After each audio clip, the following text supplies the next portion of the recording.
What you cooking, B?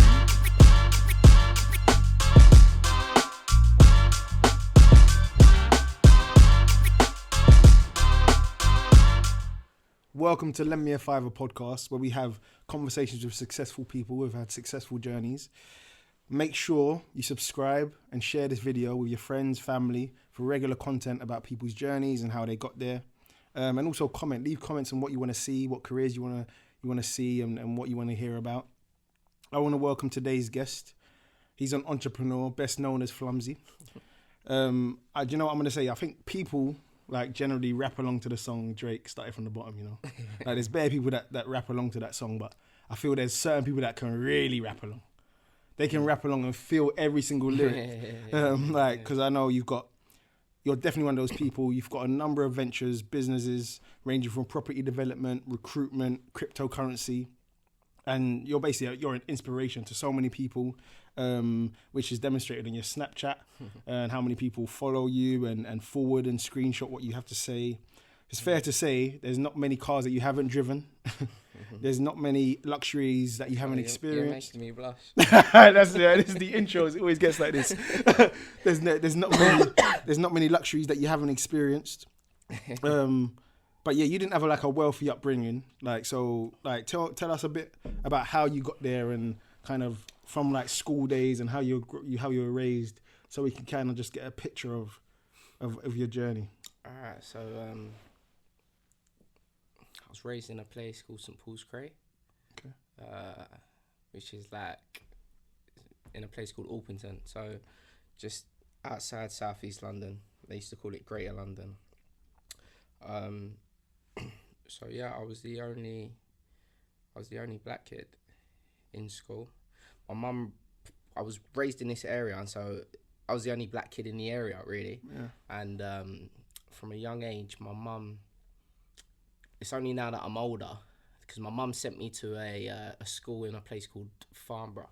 Mm-hmm. So she sent me to a school called Darrickwood, but she sent me to that school, and it's only now that I'm older that I realise this. She sent me to that school to keep me away from, I'll say trash, if you know what I'm saying. Because where I was raised, it was just bad things was always going on. Cars being stolen, drugs, just madnesses constantly. And that's what I was exposed to at a young age. Yeah. So thinking back now, I can see that my mum was trying to protect me, so she sent me to a school in a nice area where it was just all the kids there. They come from good backgrounds. They had nice houses, and yeah. I was always traveling. I remember I used to take a bus to school, and it used to take us about an hour to get to school. I used to think to myself, why are we? Because I was confused. I was confused a lot as a kid. I used to think, why do we have to take a bus to go to school so far when there's schools that are right around the corner, if you know what I'm saying? Why can't I go to those schools? And my mum would never explain it, but I always used to think, look, I just want to go to a school that's really close, because this 1 hour plus a day was always bothering me. So I went to a school called Darrickwood. And then when I got into, I'd say actually, if I'm gonna keep actually telling the story, I'll say what used to happen was my mum used to, she never used to pick me up from school. So she used to, not only was I'd take a bus to school with my uncle. So my uncle used to live in my house as a kid, and he would take us to school in the mornings, me and my younger brother. So not only were we travelling, it would take us an hour plus to get to school, but after school, my mum would never pick us up. So everyone else, all the other kids, they'd have their So you're talking about primary school, yeah? Yeah, I'm talking about primary, yeah. So right, nursery and primary. All the other kids, their parents would pick them up from school. And I used to get childminded on this estate called Farnborough Estate. And the woman's name was Carol Osborne. So she used to childmind me and my younger brother. So after we would leave school, we'd go and sit on this estate, Farnborough Estate. And I remember even then we was the only black kids. Do you know what I'm saying? So we was encountering so much racism and things like that. Like, that's how I learned. I never knew the N word. Do you know what I mean? I had to learn that word from people calling me it, and me not realizing. I'm like, what's that? Like, do you know what I'm saying? And they're like, nigga, and I'm like, I didn't understand much. You know what I'm saying? So that confused me a lot as a kid, because I wasn't around any other black kids, I used to think, like, how the hell have I ended up here? Do you know what I'm saying? So I was confused. I was like literally a confused child. And I used to like think to myself, like, what's wrong with my hair? Like, I used to want curtains. Do you know what I'm saying? And Grease Lightning. I'd watch Grease Lightning and see like how they had their hair and things like that. And I was just like, I was lost. Do you know what I'm saying? And then all I would ever see, I'd only ever see my people, the black race, black people. I'd only ever see them on TV. So I'd think to myself, I'm supposed to, like, I'm here, and I'm not seeing any other black people around, and I'm thinking the real world is in the TV screen. Do you know what I'm saying? And I'm thinking, how do I get there? How do I get into that real world, like where there are other black people? And then I remember I used to get on a bus. My mum would take us to Lewisham. That's where I used to get my hair cut as a kid. And I remember seeing, like, I'd see black people around, and I'd be like, where is this place? But I remember it used to take us so far to get there. I used to think to myself, why don't we live here? Do you know what I mean? And it was confusing. So I was going through a lot of confusion as a child, like not realising what's going on. I get into year 7, and I went to a school called Priory, and so that was on the Ramsden estate. And that was like the worst school in the borough. Yeah. So I'm in that school now. Is there more diversity there, or? Nah, I was like the only black kid. Maybe there was like one other black kid, but I can't even remember their name. I was technically the only black kid. Do you know what I'm saying? But the thing is, I was always popular. So I was always like the cool guy. Do you know what I'm saying? So from year 7, the minute I get into that school, all that's around me is, so imagine my mum tried to keep me away from my area, but in the end she lost control. When it comes to year 7, it was like she had to send me to this place, this school. So I'm in this school now, and I'm just surrounded by gypsies, like travellers. So like a traveller is like Tyson Fury, Billy Joe Saunders, those types of things. Yeah, so I'm surrounded. My school's predominantly like it's just travellers, and it's getting into fights all the time, because again the racism now is even stronger. Do you know what I mean? And it's like you're the odd one, but so getting into fights and things like that. And I was always just like I was cool and I was popular, but you were still the black kid. Do you know what I'm saying? Yeah, of course. So then what happened? I was good at football. That's one thing I was always good at. I was good at athletics. I was a good sprinter, and I was good at football. So, and the reason why I'm telling you this, I'm just building you the story as to how I became who I am today. Yeah. So I'm in year 7 now. I'm good at football. I end up getting into Charlton Youth Academy. Yeah. What age is that? I think it was 13. Okay. So I get into Charlton Youth Academy playing football. And when I was playing football, I was always, in my Sunday team, I was just like, I was like the best. Do you know what I'm saying? So maybe some people that might watch this who played alongside me, they might say that I wasn't the best. But I'm telling you, I was the best. I scored all the goals. Do you know what I'm saying? So I was the best goal scorer. I was the best in the league. Simple. The end. I was the best. No one's going to tell me different. So I'm at Charlton Youth Academy now. And what's happening is, when I got scouted, I thought, wow, like, because my dream was always to be a footballer. And the thing is as well, what I used to do is when I was a young kid, because I was so confused and like, I was so like, didn't know who I was and didn't understand my culture and things like that. But I always used to have a little book. And this book, I haven't got the book anymore, but I remember being young, I'm probably like 8 years old. I'm writing in this book and I said, when I'm older, I want to play for Inter Milan, yeah? I want to be a professional footballer. I want to play for Inter Milan. And this, from 8 years old, what I'm explaining to you now is this is why you have to visualize. You have to have this vision in your life, and you put these visions in your head, and you can attract it.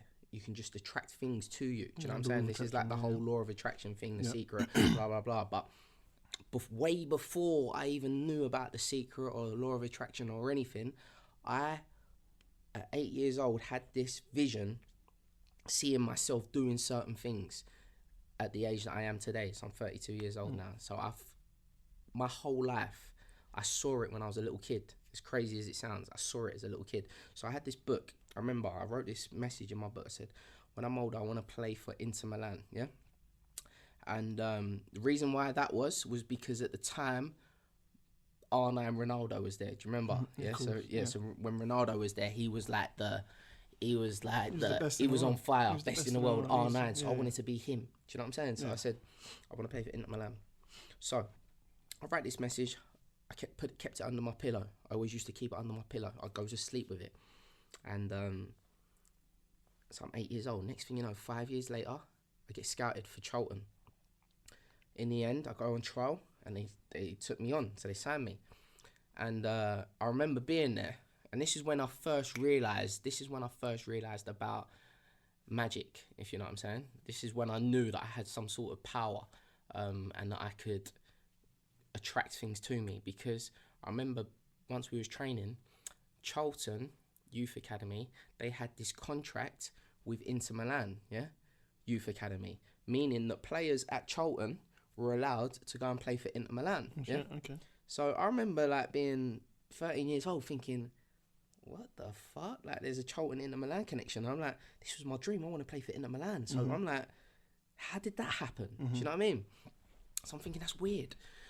So I'm at Charlton now, and I'm used to being the best, all right? And then, as I'm playing, I remember and I played against Gareth Bale and Walcott, and I played against all these other players, and I had good players on my team as well. And then what happened is, I'm training. There was another player called Danny Haynes. He went on. Yeah, my school. Yeah, you went to school, yeah? Yeah. So Danny Haynes, so he went on He to was one of my become pro. classes, man. Yeah. That's So crazy. I remember when I had my trial, Danny Haynes was on trial as well, and he actually ended up at Ipswich. Do you know what I'm saying? So when there was quite a few of us on trial, yeah? But it was only me and Danny Haynes that got signed, yeah? But I remember I was better than Danny Haynes. Danny might say different, yeah? He was strong and quick. Yeah, but he was strong, but I was better than him. Do you know what I'm saying? Yeah. I remember when we started the trial, I was better than him. When we got signed, I was better than him. Then what would happen is, eventually, I'm taking a bus to training. We used to train on a Tuesday and a Thursday and have a game on a Saturday. Or maybe a Sunday. I can't remember what it was. But anyway, we'd go there on a Tuesday, we'll go there on a Thursday. When I'd go to training, I'd take a bus, yeah? And in the winter months, imagine trainings at 6:30, maybe 7:30. 7:30. Yeah. So imagine trainings at 7:30 till 9 o'clock, yeah? Yeah.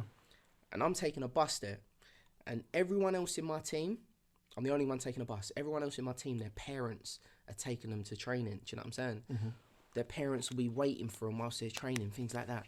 I'd get the bus to training. My parents wouldn't be there. My mum wouldn't be there. She's working now. Yeah, my mum was working 2-3 jobs to just keep the lights on for us. Do you know what I'm saying? But yeah, I had no support. Do you know what I'm saying? And I'd see the other kids' parents come and take them for training, and when they after training, they put their arm around their child, and I was so proud. Do you know what I'm saying? And that I didn't have none of that, you know. And even now in my adult life, I see there's things about me that I'm like, okay, why am I like this? Why am I like that? And sometimes I'm like, all right, do you know what? It's because you never had that person put your arm around you and pat you on the back and say they're proud, say well done. Do you know what I'm saying? I never had those little things, and so I went through life. Because I went through life without that, I had I had a cold heart. Do you know what I'm saying? I was a cold heart. I had no emotion, no love. Do you know what I'm saying? I didn't know how to express myself because I had been, compressed. Do you know what I'm saying?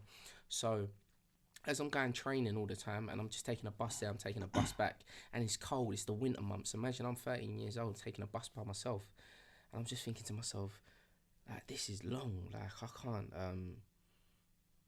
I don't like this anymore. Do you know what I mean? And not just that, but when I'm training, for once in my life, training was hard. Do you know what I mean? Because I had other people on my level and beyond, people that were better than me. I was never used to that, because you got to remember, me being a black kid in a predominantly white school all my life, so even like athletics, I was always the fastest. I won every single sports day. Do you know what I'm saying? Yeah. Because it's just in our genetics. So I was winning every single sports day, every single one. So I was always of the mentality that I am going to be somebody in my life. I'm going to be successful. I'm going to be great. I'm going to be famous, or I'm going to be rich. Do you know what I mean? I was always of the belief, because I was like, I'm just used to winning. Every single sports day, I'm winning. Year 1, year 2, year 3, year 4, year 5, year 6, year 7, year 8, year 9. I'm winning all the time. Yeah. So I'm used to that, having that winning feeling when it comes to sports. I was competitive, but I was used to winning all the time. So then what would happen is, once I arrived at Charlton, all of a sudden, I'm around people that are just as good as me and even better than me. So I can no longer keep up with everyone, yeah? So all of a sudden, and there's a saying, and this saying goes, hard work beats talent when talent doesn't work hard. Do you know what I mean? So what would happen is, we're all in a team, all of us, and we're all very talented, yeah? Yeah. However, who's going to make it in this team? The people that are going to crack on and make it and get a contract and whatever are going to be the people who work the hardest. You know what I'm saying? And as a child, me, if I was talking to my younger self, I would have been able to guide that younger person who I am. I would have been able to guide that younger person and said, listen, I know the attributes that you need to make it in life. Do you know what I'm saying? So that you could have actually gone to where you was trying to be. Do you know what I mean? Because hard work beats talent when talent doesn't work hard. And you was talented, but you never worked hard enough. Do you know what I'm saying? And so something that I loved and enjoyed so much soon became something that I hated. Do you know what I mean? So I never wanted to go training on a Tuesday and a Thursday anymore. I'd miss training. I didn't want to go to the games. I didn't want to play anymore. Do you know what I mean? I was like, I'll be playing game, like, I'll be sat on the bench and I wanted to be on the bench. And then I'll be so nervous to come on. It's like, I don't want to come on. Keep me on the bench. I'm happy. Let me just sit on the sideline in my Charlton tracksuit and everything else, and just let me feel like I'm great. Do you know what I mean? But I don't want to come on the pitch. I'm scared. Do you know what I mean? I was fear. Fear was just running through my body. And then eventually, I just never went back. Yeah. And then what's then happened is, after that, I went through this, like, imagine I'm a young kid now, 14, 15 years old. I'm going through, and I didn't realise it at the time. I only realise it now in my adult life, but I'm going through this depression. I'm depressed now. I can't watch football. Do you know what I mean? So I didn't watch football from like 15 years old until I was like 26, 27. I just cancelled football out of my life, because what would happen is, if someone would invite me to a game, I wouldn't even want to go to a football game, because it was like, that was my dream. I'm supposed to be that person. There was a guy, a friend, his name's Junior Stanislas, and he made it, and I remember watching him as a little kid. He's a Bournemouth player. Yeah, he's at Bournemouth, yeah. And I remember watching him, and so I'd go and watch him at West Ham when he was in the youth academy, and I'm just watching him, I'm just like, wow, man, you got my dream, you know, like, that was supposed to be me. Do you know what I mean? And I'm depressed now. I'm going through depression without even knowing what depression even is, you know? And I'm getting older now. I'm turning like 16, and I'm like... So you stayed in the same secondary school though? Yeah, I stayed in the same secondary school the way. So I'm getting older now. I'm like 16, and I'm just thinking to myself, like,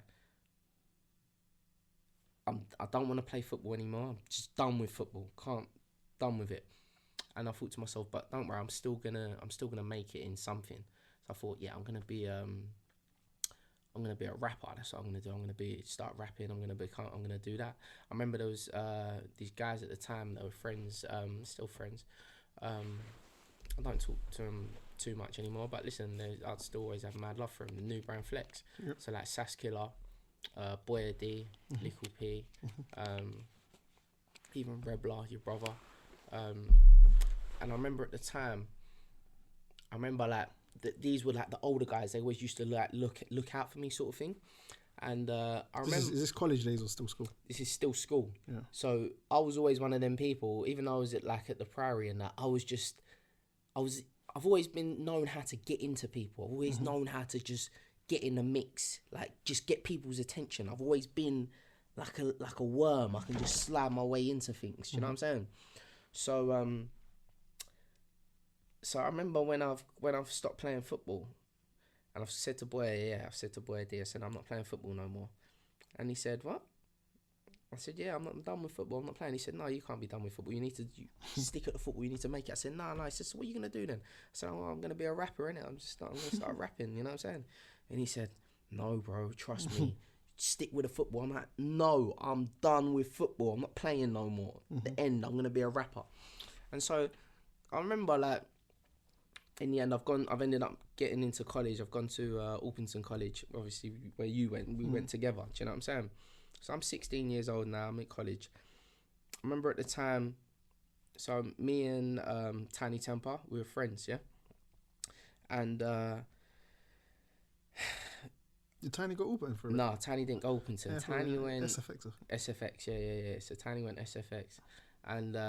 So listen, but even before he went to college, like we was cool. I remember at the time, Tiny didn't have no money. These was back when he was living just in like Plumstead, Welling. Yeah, when he was living in Plumstead and that. I remember I gave him the money to get his first car. He had a Vauxhall Corsa, because obviously I had a Vauxhall Corsa first, a gold one. Yeah, the gold one. Yeah, and then I gave him the money to get his first one. He had a silver one, and we actually fell out over him not paying me the money back for the car. He did pay me back in the end, but it's like I gave him money, he didn't give it back when he was gonna give it back, and in the end, like, you know, I wasn't really happy about it, and we had a little fallout, and we was never really the same since then. Yeah. And I remember, like, these times he was still doing the music. I remember I took him to Lady Sovereign. Lady Sovereign had a music video. And so you knew how he did.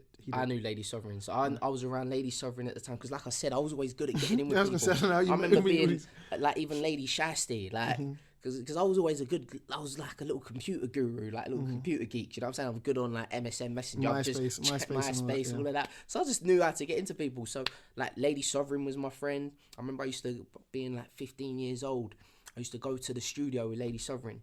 Yeah, this is when she was signed to Jay-Z. Jay-Z signed her, yeah.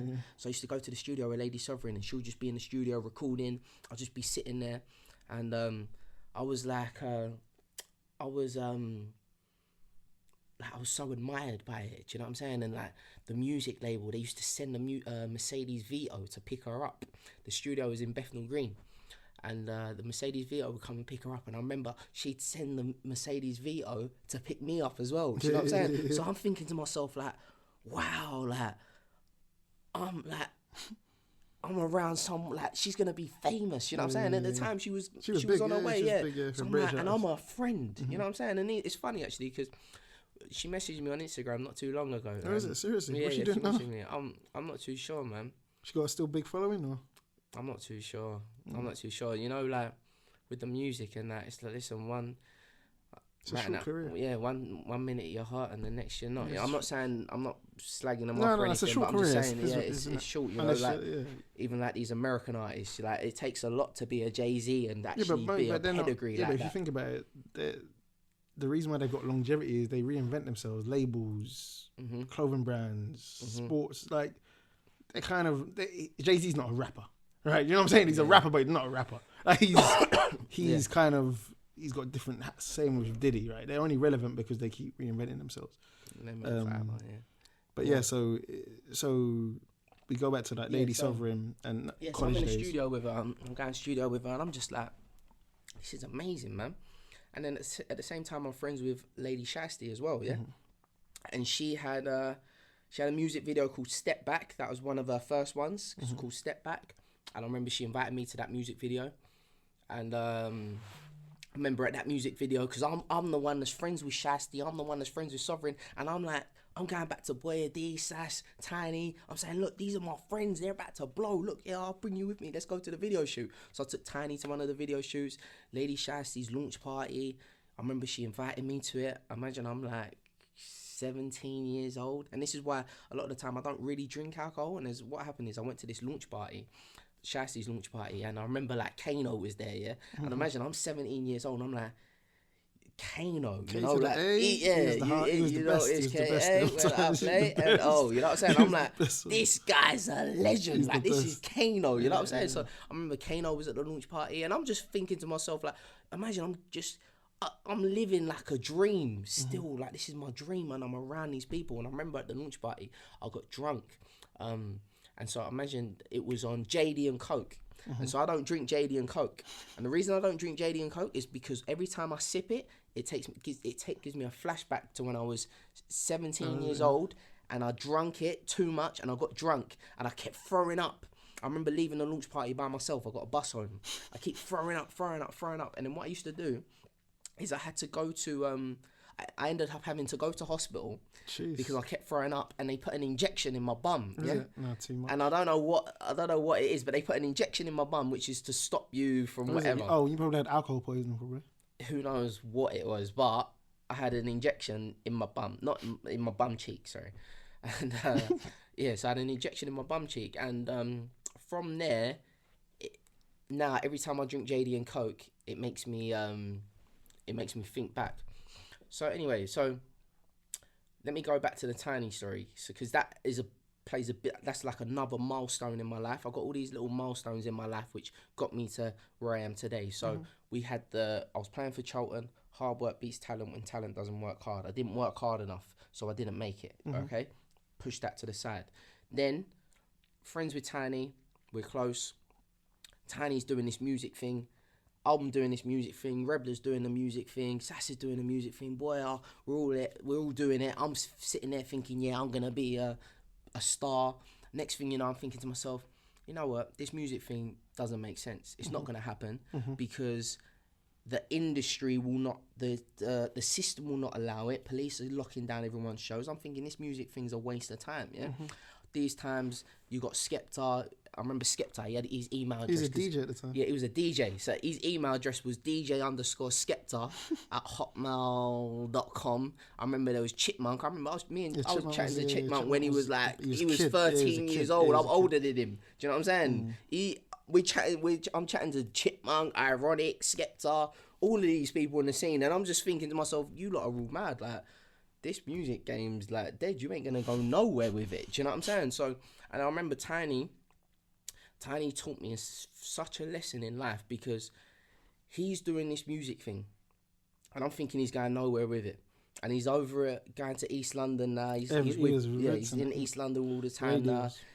He's with Bruiser. Aftershock. Aftershock. He's with Bruiser, Royal. EDH. You know what I'm saying? So he's with all these, and I'm just thinking to myself, you ain't gonna make it, bruv. Like, you're wasting your time. Do you remember Ears? Yeah, is Aaron Scare. Come on, and all in one. Yeah, do you know what I'm saying? Yeah. And so I'm thinking to myself, look, you're wasting your time. Like, it's not gonna happen. What's so crazy at the time? I think everyone used to say Tiny was biting Dizzy. Yeah. Because Dizzy Rascal was blowing up, and there was a little bit of it blowing up, and I was always like, it can happen for Dizzy. It happened for Dizzy, but it's not gonna happen for no one else, because they're all getting locked off and things like that. And it's funny now, actually, because even like I remember Dizzy played a part, and I remember as I got a bit older, and I'll go into the story, but as I got a bit older, I used to start seeing Dizzy around. Like, he moved to my area, he moved to like Orpington, so we're training in the same gym. I'm like, nigga, that's Dizzy Rascal, you know what I'm saying? This is when he's big, boy in the corner. Yeah. So he's moved. He's got his PA. His PA was some like Chinese Filipino boy. He was driving a Mini Cooper. Dizzy got him a car. He got him a Mini and that. And I'm just seeing Dizzy, and I'm just like, and the thing is, all of this played such a big part in my life, because reason being, I'm looking at these people and I'm thinking to myself, wow, you're all living the life. You've made it, and I haven't. I'm a failure. Do you know what I'm saying? Let me go back to the Tiny story before I get to the wow, I thought I was a failure. So Tiny's doing this music thing. All of a sudden, Tiny carries on. Me and him ain't talking no more. And then I'm at the barber's in Plumstead, not too far from his house. I used to cut my hair at a place called MG's, which was a guy called Mike that used to cut our hair and that. So one day I'm sitting in a barber's, Tiny comes in. Next thing you know, the word on the street is that this Tiny Temper has just been signed and he's about to blow, yeah? And this song comes out called Pass Out, yeah? We bring the stars out. No, this is before Wifey. Oh, let's go back to Wifey. Let's go back to Wifey. That's the break. I'm like, you can't skip that. Yeah, no, you that's can't the skip biggest Wifey. moment. Let me tell you why Wifey, because the house at the beginning of Wifey, yeah? All right, so the Wifey video, I was the one that got Tiny the house at the start. So we were still cool then because there was a Spanish-looking house in the Wifey video. If you go back to it, it's called Boscolado. That's the house. That's Vince's house. Vince was my good friend. Do you know what I'm saying? So we grew up together. Tiny needed a house. He wanted a nice house to do his video, yeah? So I've said to him, I couldn't believe it. To be fair, let's see if we can talk about that. Those mansions in Farnborough, yeah? Yeah. Even to be... Remember we used to just roll outside and just be like... Wow. Yeah. It's like, look, it was like Farnborough Park. Yeah, the houses were just unbelievable. And that's the thing. So my mum sent me to school just round the corner from there, a place called Farnborough Park. And they had these mansions. As a kid, that's all I ever wanted. I wanted to live there. And the craziest thing is you always want in life, you always want what you can't have.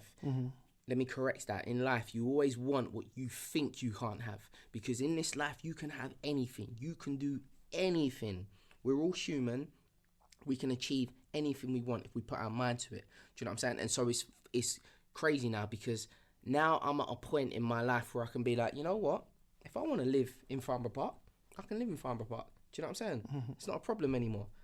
So because I can do it now. But at the time, but you never had a... At the time, you didn't think... Oh, you mean then or now? Now. Oh, yeah, cool. Yeah, so now. But then...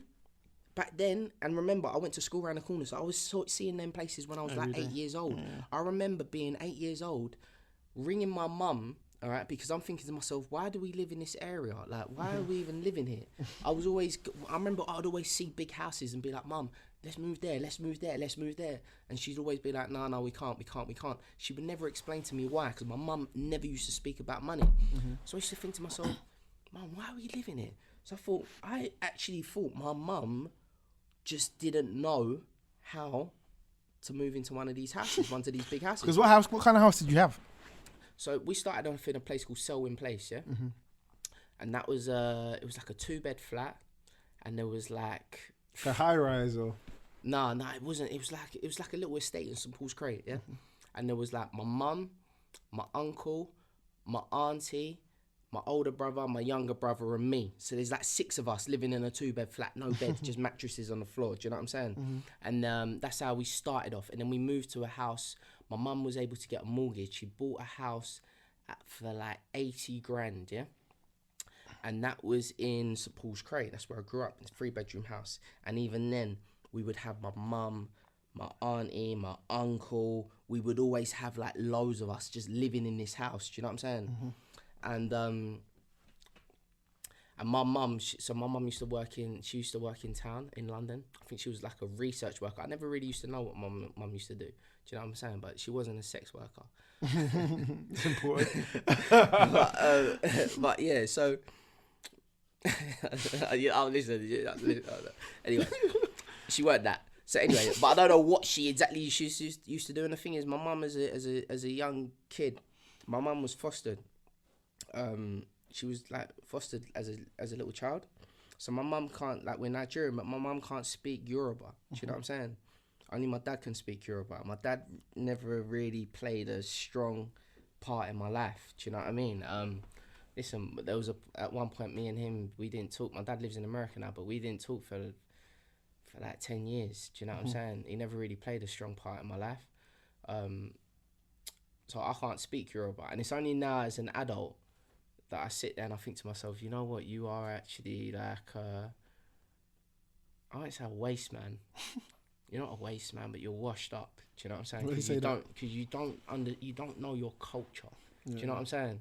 And it's like, I'd say it's like, I was able to do everything. I did well in life, but I don't know my history. Do you know what I'm saying? And it was even like, there's a guy called Toba, yeah? And he's a friend of mine, bad guy Toba. and he's in Nigeria at the moment. And what he did was, I'm like flicking through WhatsApp status, and I see him in Nigeria. He's with Davido, the artist, and I'm just commenting on his WhatsApp status. I'm like, because he's rolling with Davido, and I'm looking. I'm like, oh, this Davido's like, he's so cool. He seems like a cool guy. I said that to him. Then the next thing I see a load of kids like with no shoes on in Nigeria, yeah, and they're starving children. Do you know what I'm saying? I see like hundreds of them, and it's on his Snap and it's on his WhatsApp status, and I'm like, fuck. And I look at these kids, and I'm looking at them. I'm like, that could have been me. And the thing is, I'm at a point where I'm living in a tall, high-rise tower, looking out my beautiful view, seeing the River Thames, just looking at the water flowing. Before I see this video, I'm always going through like mental crap in my head about life and that. Yeah. Battles, yeah. Yeah, I'm always going through mental battles, and the reason I'm going through these mental battles is because I always used to think it was like depression and that, but then I realised it's not. It's kind of depression, but it's that I'm a deep thinker, but two, it's that I've achieved so much so early that it's like, what next? What to do now? Do you know what I mean? Yeah. It's like I'm playing, like, you know when you play Grand Theft Auto, and you'll be playing Grand Theft Auto the game, and you use the cheat mode early in the game. I haven't said that I've cheated my way through life, but I was able to get there. Able to get there early. Do you know what I'm saying? I've driven every car that I could ever imagine. You've let me drive every car. You know what I'm saying? You know, I've had these cars, your Ferraris, your Lamborghinis, your Rolls Royces. I've driven Bentleys. I've done it all now. I've done it all. So all of a sudden, it's like, and this is why people turn to alcohol and they turn to drugs, and it's like, I haven't turned to any of that. Do you know what I'm saying? And I won't even say I haven't turned to any of that yet. There is no yet. I would never turn to it because I've always been anti-alcohol. I've always been anti-drugs. I've never sniffed or taken pills or anything like that. And I've always been anti that. So because I'm anti that, I realised I got to a point in my life where I've reached a height where I still have to have my own breakdowns. But for me to have my breakdown, I can't do it. I can't do the drink because I don't like the taste, because one of the shiesty situation, and the other situation was as a kid, my uncle Sid, who sadly passed away 2016, and he is like my life, yeah. He took me to a pub when I was a kid. He had one leg, disabled, white guy, my mum's brother, foster brother. And I remember taking him up to, I used to like wheel him around in his wheelchair. And I remember he took me to a pub, and we'd go into the pub and he'd get a pint of beer. And I remember being a kid, I can't remember how old I was, maybe 9. He's had his beer, I'm sat there with him. We used to have to sit in like a corner, we sit a corner over there because of, obviously, you weren't allowed children in the pubs. So what's then happened is, he's giving me a sip of this beer, because I just always used to see him drinking a beer, and I'd be like, I want some. He'd never used to let me have none. So I'd be like, look, just let me have some, please, Uncle Sid, let me have some. I want to be like one of the boys. She says, all right, cool. I'll give you some. He says, pass it to me. He's let me have a drink. And I've drunk it. I was like, spat it out. Till this day, I've never drank a pint of beer in my life. I've took sips, only to like try and mingle with people, but I always be like, oh. Do you know what I mean? Like, disgusting. Like, but the thing is, because of like in my work, in meetings and so on, or socializing, or taking clients out or whatever, I would have to. I'm good at mirroring. Do you know what I mean? So it's like, because of, and that's that. Sorry, if I have to go back to me being a kid and being in a predominantly white school and having no black people and having to adjust to that. To then I went to Orpington College, which was then when I met you. I'm 16 years old. That's full of black people, and I realised I'm able to adjust. I can fit in with anyone. I can be around anyone, any group of people from any backgrounds, from the highest of people to the elite, to going into the council estates and being on the blocks. I can mingle, I can adapt. Do you know what I mean? So I learned how to adjust in any situation. Do you know what I mean? Okay, cool. And that played a massive part. So even though I say about that I was around this as a kid, blah blah blah, that helped me in my adult life to just be able to mirror. That's so important when you're trying to make it in life, because a lot of the time you'll come into a room and you'll bring your past in with you.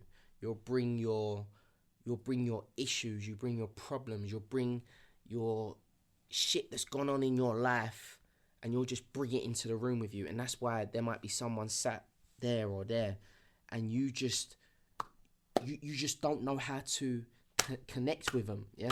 And the reason being is because you're bringing your shit with you. You need to learn in life how to just say, you know what, I'm going to leave my shit outside and I'm going to come in as a fresh person. And so then all of a sudden, it's like, all right, cool, I'll be sitting with you and I'll just be watching you and I'll see how you are, and then I'll adjust myself to be just like you. So when you're talking to me, you see yourself.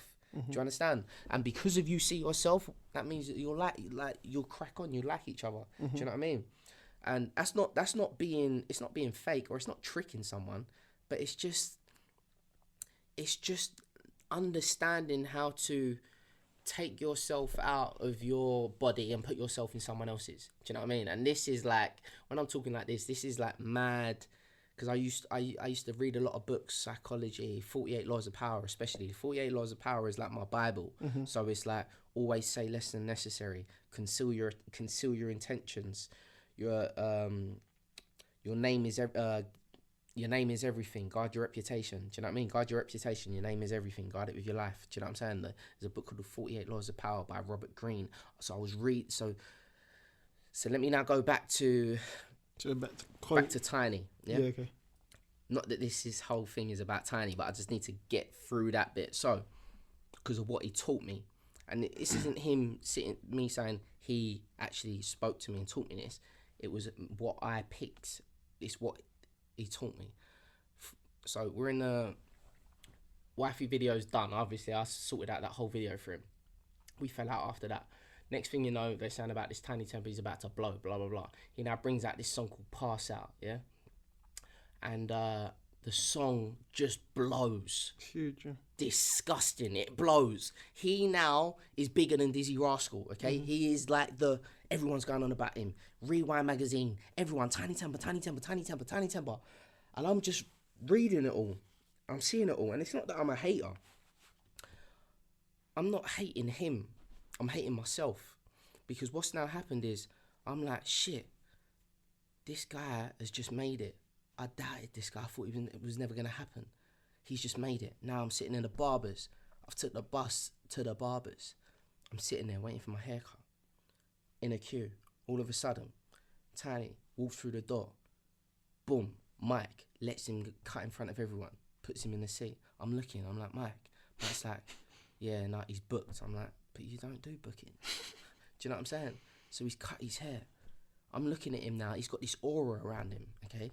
Because I see, like, I'm spiritual. I see energy. I see things. You know what I'm saying? So I can see his aura. I'm looking at his aura. So I'm not even looking at him. I'm looking at his aura. I'm looking at the energy around him. I'm like, wow, that is success. It's greatness. Do you know what I'm saying? I'm then sitting there thinking about myself. I'm just like, you're a waste, man. Look at you. Like, what are you going to do with your life now? Do you know what I mean? I'm like, fuck. My life is fucked. What am I going to do? I remember sitting there. I took the bus back. I'm just depressed. What was Tiny? Did you speak to him? Yeah, I said, yo, what's going on? Blah, blah, blah. And he was like, yeah, what's going on, Floms? Blah, blah. But I remember at the time, like, I'm sitting there thinking to myself, oh, man, I wish you could take me on this journey. You know, I'm like, I wish you could, like, I'm not saying it to him, but I'm like, your life's going to be so set.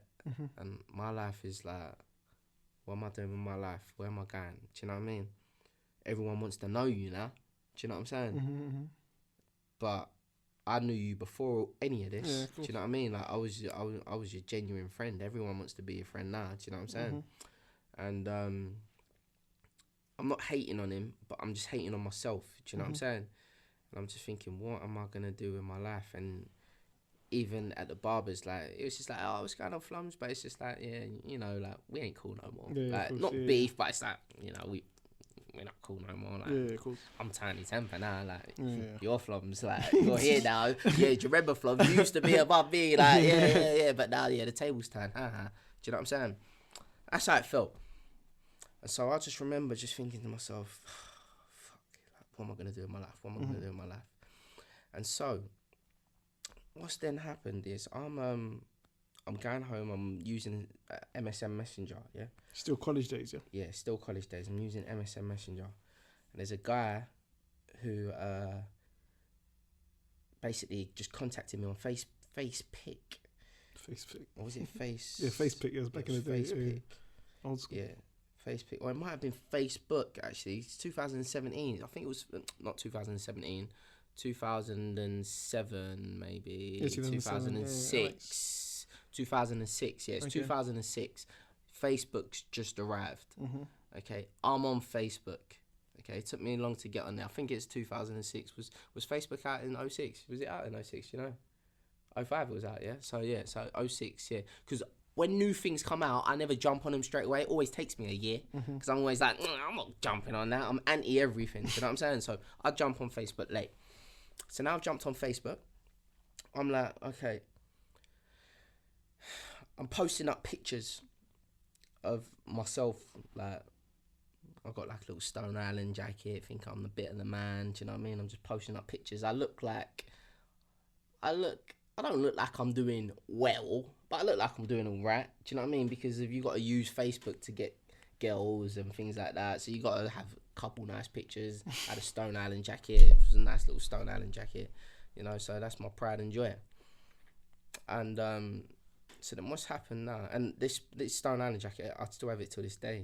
I wish I still had it till this day. It was my favourite jacket. I'm one of those people, when I get something, I always keep it. I always keep it. Sentimental. Because, yeah, sentimental. Everything's sentimental to me. I've got a pair of Crocs that I've had since 2007. That is my center, and they're my favourite footwear. I wear them till this day right now. People that follow me, that watch me, they'll say, yeah, Flomsie's Crocs mean everything to him. When he dies, he will wear them in his grave. Do you know what I'm saying? Sentimental. So we're back in, I'm on Facebook, and all of a sudden I get this message from this guy called Dave Crockett. Now, I thought his name was Dave Crockett, but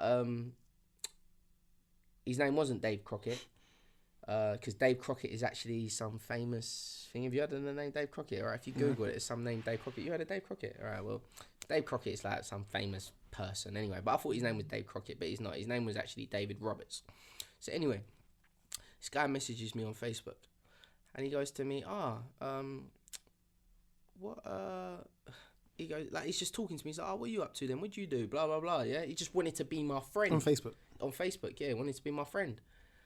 So all of a sudden, I'll go through his pictures. He's gone through my pictures. I'm thinking, I'll go through your pictures. You want to know what I'll do? I want to know what you do. So I'm going through his pictures. I just see this guy, white guy.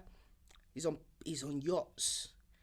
He's got nice cars. Old guy, or he was a year older than me. Do you know what I'm saying? He's got nice cars. He's on yachts.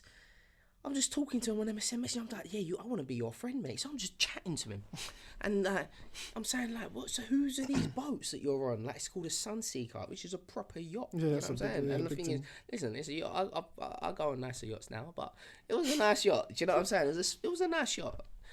But anyway, I'm like, whose are these yachts? And he's like, they're just these friends, yeah? They're like, yeah, it's just these friend yachts.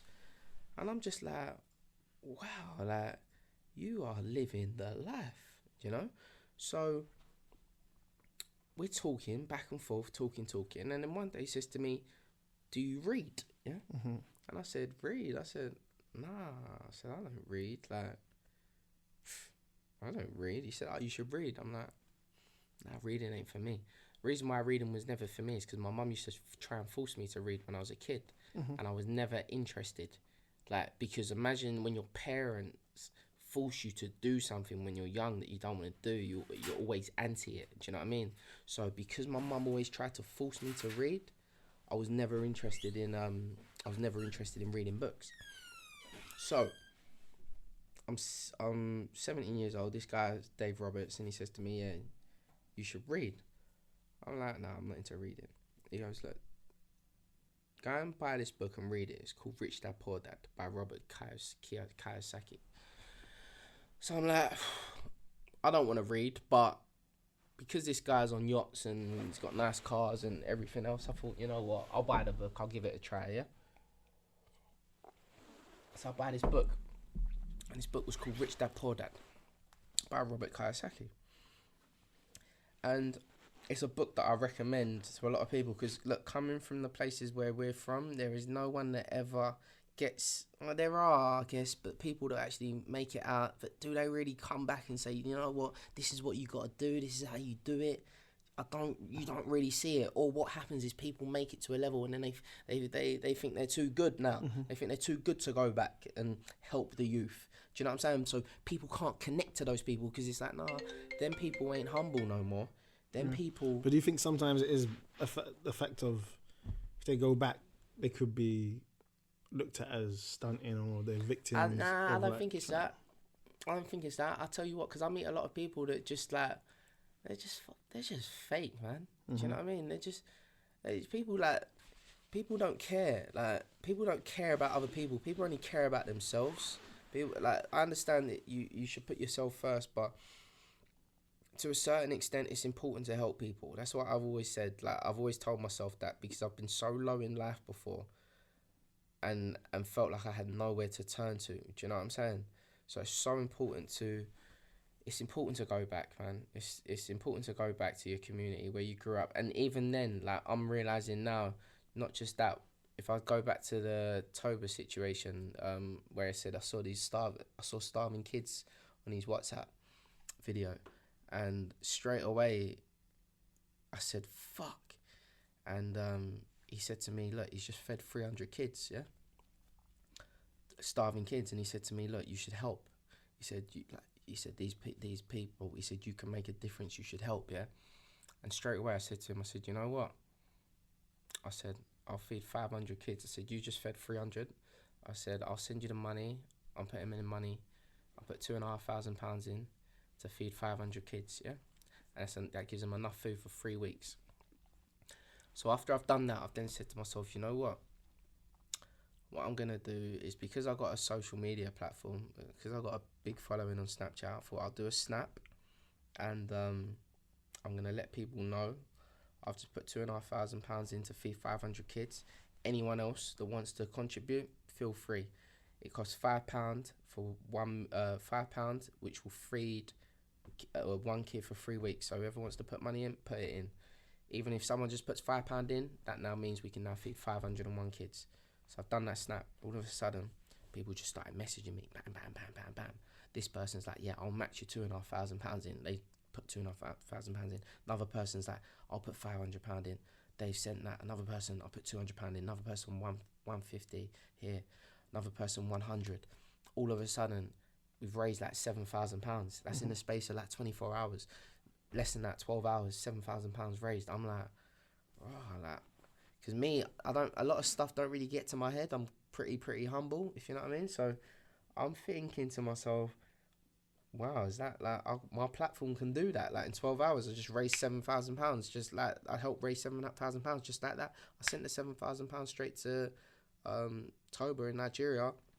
Next thing you know, we're now feeding 1,500 kids, buying them mattresses, things like that. And I watched it and I was like, you know what, that's my purpose. Do you know what I'm saying? Like, not saying it's my purpose in terms of I need to stop everything I'm doing and go and try and save Africa. No, but it's more a thing of that makes me happy because, like I said, I've had the Lamborghinis and the Bentleys and I've flown first class and been on yachts and things like that, and that's just it's a temporary buzz. You get 10 minutes you get a 10-minute buzz out of it, and once it's worn out, you're back to square one. It's like, what now? Fuck. What now to do with my life? Do you know what I mean? Where if I want to go on holiday tomorrow, I can go on holiday tomorrow. If I want to work tomorrow, go to work tomorrow. If I don't want to work tomorrow, I don't have to work tomorrow. I don't have to answer to anyone, do what I want, when I want, how I want. Do you know what I mean? So and once you get to that point in life, it's just like, it's like, what now? You start searching for other things. Like there's sometimes, that's why I sit up till like 2-3 in the morning every morning. I'm like, there's got to be more to life than this, because I'm bored. Do you know what I'm saying? Of course. So if we go back to, so we got college days. What were you studying? So in college, because at the time when you went to college, was there a like? I fucked up in college. Yeah, but did you plan to kind of? Did you like? Oh, I'm gonna be this. Was there like a desire? What did you go? So I went to college for one reason and one reason only, and a lot of people watching this will say the exact same thing, especially if you're black. We have a lot of pressure from our parents that they want us to be doctors, lawyers, accountants. They want us to have these professions, and they force it on us. And sometimes we are not. It's just not in us. We're just not intelligent. Do you know what I'm saying? I wouldn't say it's not intelligent, because I'm intelligent, but I'm not book smart. Because my GCSEs, I got 3 C's, 3 D's, an E, and an F. Do you know what I mean? And the F was for Flomsie. That was my that was my favourite grade, the F. That meant everything to me. The 3 C's, which technically weren't even 3 C's, there was actually 2 C's, because I got a C in English lit and English language. Do you know what I'm saying? So it was a double C, you know what I'm saying? It's 1 C, you know what I'm saying? So I got 3 C's, I got 3 D's, I got 1 E, which fuck knows what that stood for, but the F was the most important one, because the F was for Flomsie. I was happy. Do you know what I'm saying? So I got home, said, "Yeah, mum, this is what I got."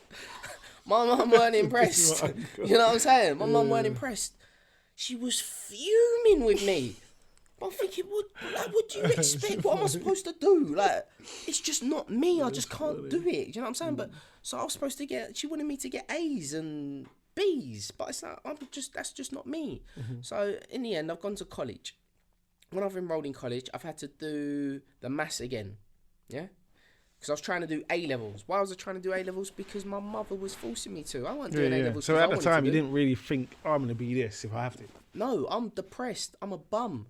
I'm going through depression. I'm not knowing what I'm going to do with my life. Do you know what I'm saying? So now what happens is, I'm in college. I go and enroll, and I enroll to media studies, business studies, economics, and I had to do sociology GCSE, and I had to do maths GCSE retake, yeah? So, my first year, do media. That's where I met you, media, yeah? AS levels. So they allowed me to just about do AS, but I had to do these GCSE retakes. Anyway, so my first year, I get a fucking... Sorry, my language. I get a... my first year grades, I get an E in media, I get a U in economics, and I get a U in business, yeah? And sociology, I got a D, and I think maths, I got a D again. Alright, so it's like all messed up. So I've got to do... You didn't get an F though. Yeah, no F though. No F. Didn't get the F, yeah. So then I've got to do another year again, yeah? Of college. So I've got to do my first year in college all over again. So I sign up again, I do economics, I do this time, I do a course called financial studies. The reason I've done financial studies... We did economics together, right? Nah, we was in media together. Yeah, accounting or something. No. Oh, no, we might have done economics together. John Bartlett. I think I did economics, I can't remember. So anyway, so financial studies. When I've done financial studies, it's a multiple choice. That's why I chose it. Because I said to myself, this is the exam will be multiple choice. So I'm used to getting U's, yeah? But I'm thinking on this course, if it's a multiple choice and every answer is out of 3 or 4, then I've got a 1 in 4 chance of getting it right. So I'm just thinking, I'm just going to tick any box at worst case scenario to pass the course. Do you know what I'm saying? So that was my plan. So anyway, I'll do that year. And I in the end, I think I finished up with like EED or something like that, yeah? It was enough to get me into university. All right? Because I needed to go to uni because that's all my mum wanted. Yeah? She just wanted me to go to uni. So one day, I've enrolled onto this foundation degree. What uni is it? London Met. So I've enrolled onto this foundation degree to do accounting. And then what's happened is, I'm like, I'm thinking, when I've gone to uni, because I'm just thinking, this is all long. Like, what am I here for? Why am I doing this? But the reason why I was doing it is because I was a bum, yeah? I used to get up in the morning. I used to watch Jeremy Kyle at 9:20 a.m. every day. So I'm a bum.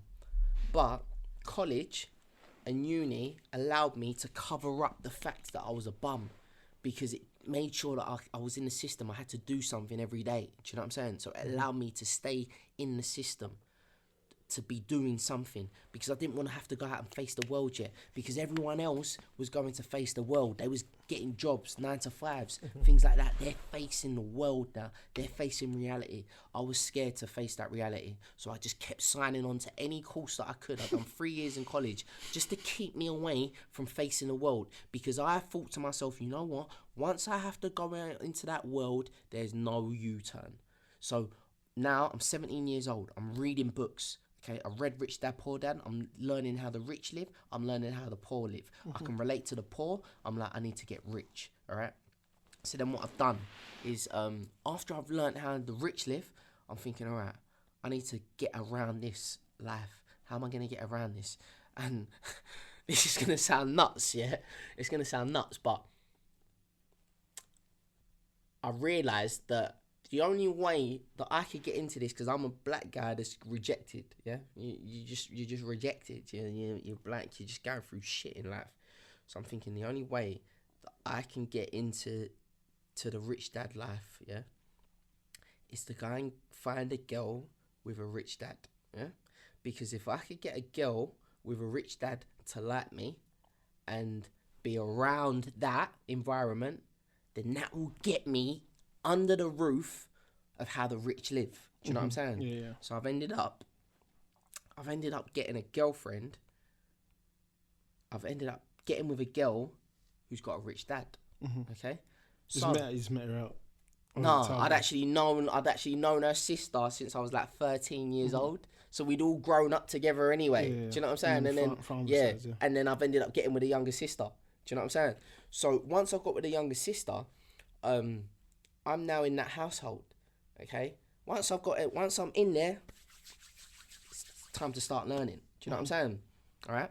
But at the same time, don't get me wrong, I was with the girl, I was in a genuine relationship. It's not like, oh yeah, you're a gold digger. He was in there with his notepad every day. But at the same time, I was in there with my notepad. You know what I'm saying? So once I started seeing that, I'm with this girl, and I'm just seeing how her dad is.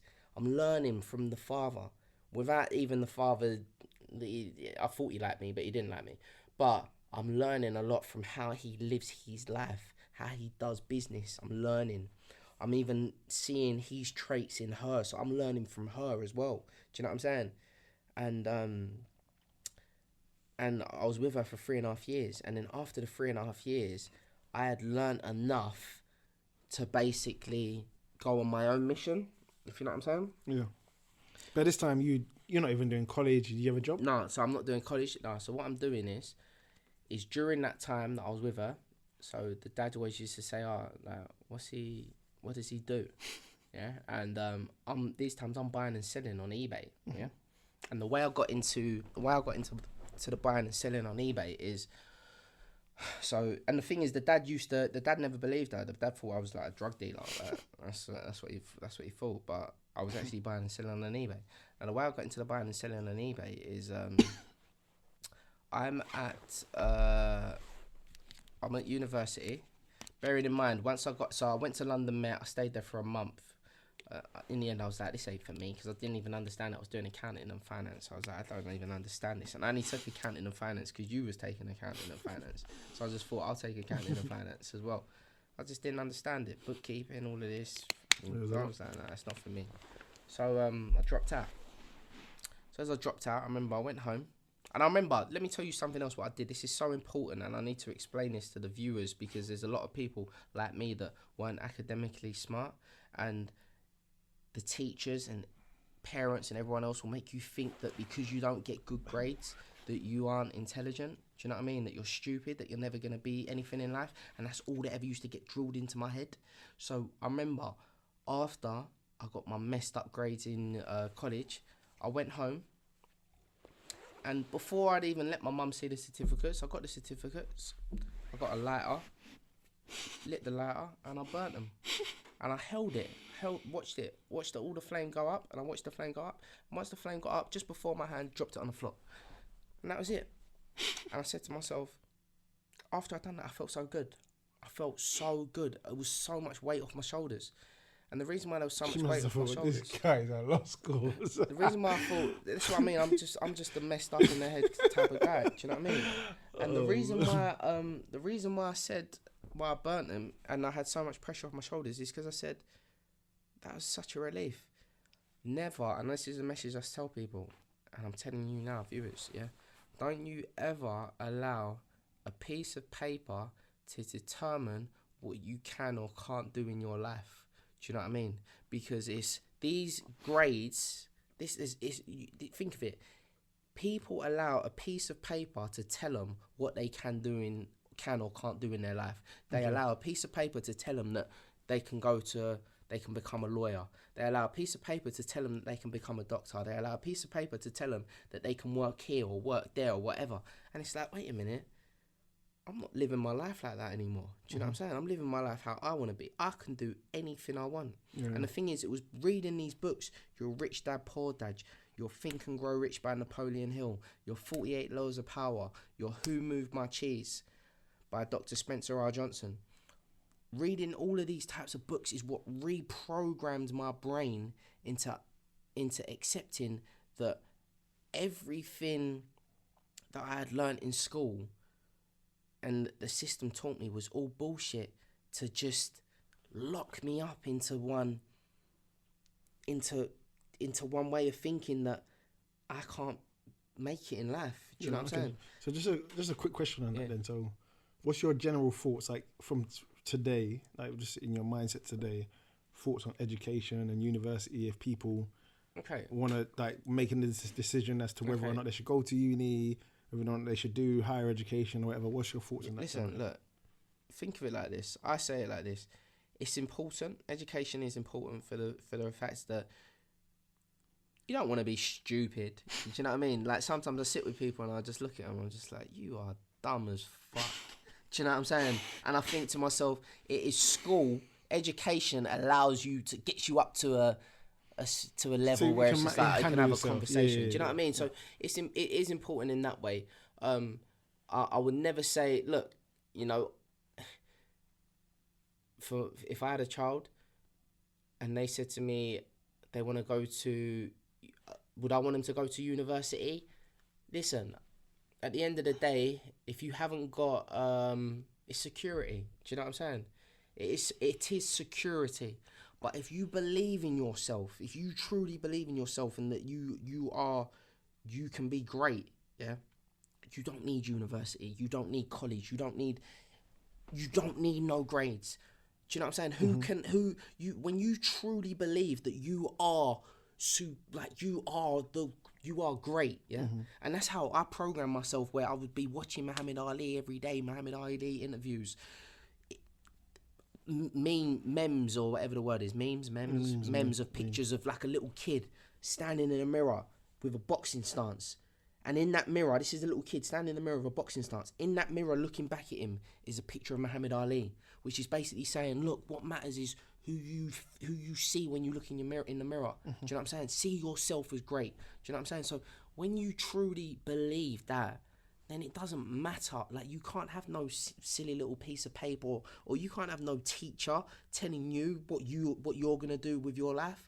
They're gonna judge you. They're gonna tell you what you can do with your life just because of the shit that they went through, which stopped them from doing what they wanted to do in their life. Do you know what I'm saying? So it's just like, nah, I've got to get rid of all that. I can do whatever I want. That's why I had to burn those papers. And I remember, so I dropped out of London Met. I remember going home to my mum, and mum said, oh, like, why are you home? I said, I'm now, I didn't like the course, I'm going on a gap year. That's what I said to her. So I didn't like the course. After a month, going on a gap year. She's like, what? I said, yeah, I'm going on a gap year. She's like, okay, whatever, yeah. Anyway, let me cut forward quick. When I've then signed up to my next uni course to do after the gap. Yeah, after the gap. So within that gap, that was just me, like, I was free. I was being a bum, but I was a bum. But when people would say, what are you doing with yourself? I'll be like, I'm on a gap year. Do you know what I'm saying? Because everyone else would go to uni. I kept hearing about, these people, they go uni and then they go on this thing called a gap year or a sandwich year where they go to work and blah, blah, blah. I'm like, yeah, all right, I want to break as well. I want to break. I've been forced to do all this education shit. Yeah, I'm done. I'm going on a gap year. So I said to my mum, I'm on a gap year.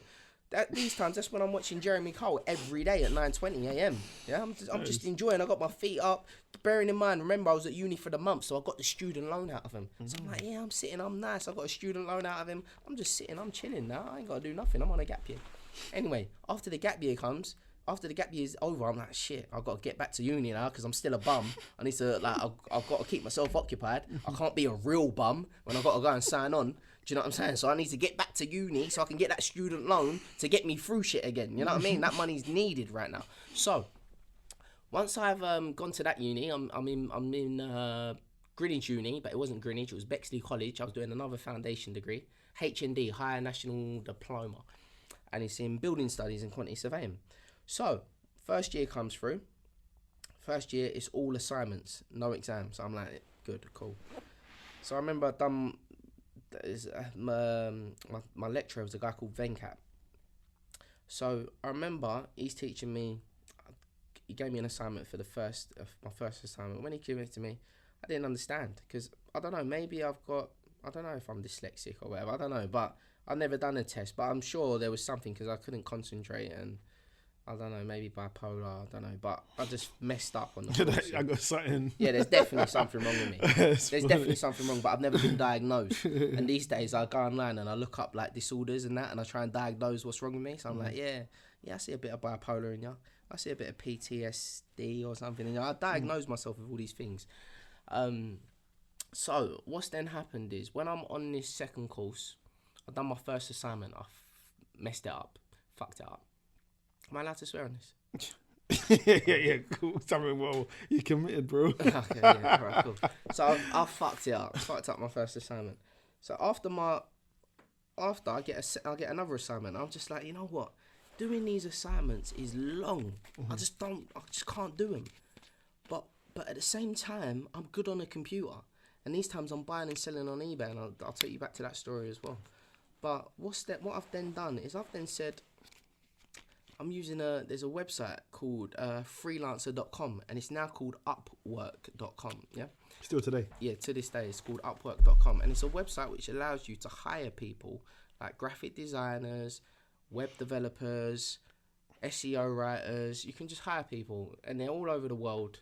And so there's people in like India that you can pay like £10 to do, like you can pay them change to do anything, design your logos, whatever. Because there's actually, what you'll find is, especially in India, is there's a lot of high skilled quality people there that have got like tech gurus, they're web developers, they can do everything, programmers. So one day I thought to myself, you know what, I use this website to try and build websites and things like that. Let me write my assignment on this website and post it as a project for people to bid to see if they can do it, because I know that this people's got loads of people in India with professions in quantity surveying and building studies. I just knew that they've got smart people in India, so I just thought, let me see if I can find a smart person in India that can do my assignment for me. So I posted the assignment. I said, look, I need this assignment done. All of a sudden, loads of people start messaging me, yeah, all in India, saying that they can do this assignment and they'll charge me £10. Yeah, I'm like, yeah. I all of a sudden, basically, I'm like interviewing people to do my assignment for me. Yeah. So I'm checking these people out, and I'm looking at their history, and these people are saying, look, I've got a degree in this, I've got a degree in that, blah blah blah. I'm like, I choose you. So I put £10 into a thing called escrow, which is like, imagine like I'm gonna pay you £10 to do a job. So I put the £10 here. You can't get that money till that job's done. Yeah. So what I've then done is, I've now paid the £10. This person's done my assignment. When they've done the assignment, they've sent me back the assignment. I thought, all right, let me test this out. Took the assignment, handed it into my lecturer. Lecturer's marked it. A week later, or a week or two later, I get my results for the assignment. I scored like 98%. Yeah. So I went from my first assignment scoring like fucking the whole thing up to my second assignment scoring 98%. I'm like, I'm onto something, yeah? All of a sudden, I had the worst attendance in the class. However, I am scoring the best of marks in the class, yeah? 30 assignments a year. Every assignment I get, I'm posting up as a project, and I'm paying people between £10 and £20 to do my assignment for me. So I'm completing the assignment. So I've got the worst attendance. So I'm turning up late because I'm always late, and sometimes I'm missing class. And sometimes when I turn up, everyone else in my class will be like, how do you do it? Like, you're number one in the class. How do you do it? And I'm just there like, yeah, you know, like, come on, like, obviously, like, I work hard, innit? I'm smart. Do you know what I'm saying? Like, that's why, you know. And they're like, can you help me? Like, can you show me what this is? Can you show me that? I said, not really. I can't really, you know. But listen, like, I'm just smart, innit? So anyway, so I passed the first year with flying colours, yeah? Cheated my whole way through the first year, yeah? And it's sometimes... back then it shows in life, sometimes you have to do a little move here and there to get in front. And that's how I got in front in my uni. Okay, for my first year I passed it, flying colours. Second year comes. So as the second year comes, we get an assignment. And I'm thinking to myself, all right, shit's getting real now, because after this is when we go for a job. We're going to have to go and get a job, yeah? So second year comes. As my second year comes, I get the assignment for the first year. Get the assignment. My first assignment, I thought to myself, you know what? I'm going to try and do this assignment myself, yeah? Because shit's real now, yeah? So, the assignment gets handed over, and I read it, and I said to Venkat, sorry, Venkat, what does this mean? Yeah? And Venkat goes, what? He said, you covered this in the first year. Why are you asking me what this means? Do you know what I mean? And I'm like, oh yeah, sorry. I'm sorry, I'm fucking brain freeze. Sorry, apologies. Yeah, sorry. Yeah, don't worry, I'll deal with it, yeah? And then anyway, so I'm sitting in the class with everyone.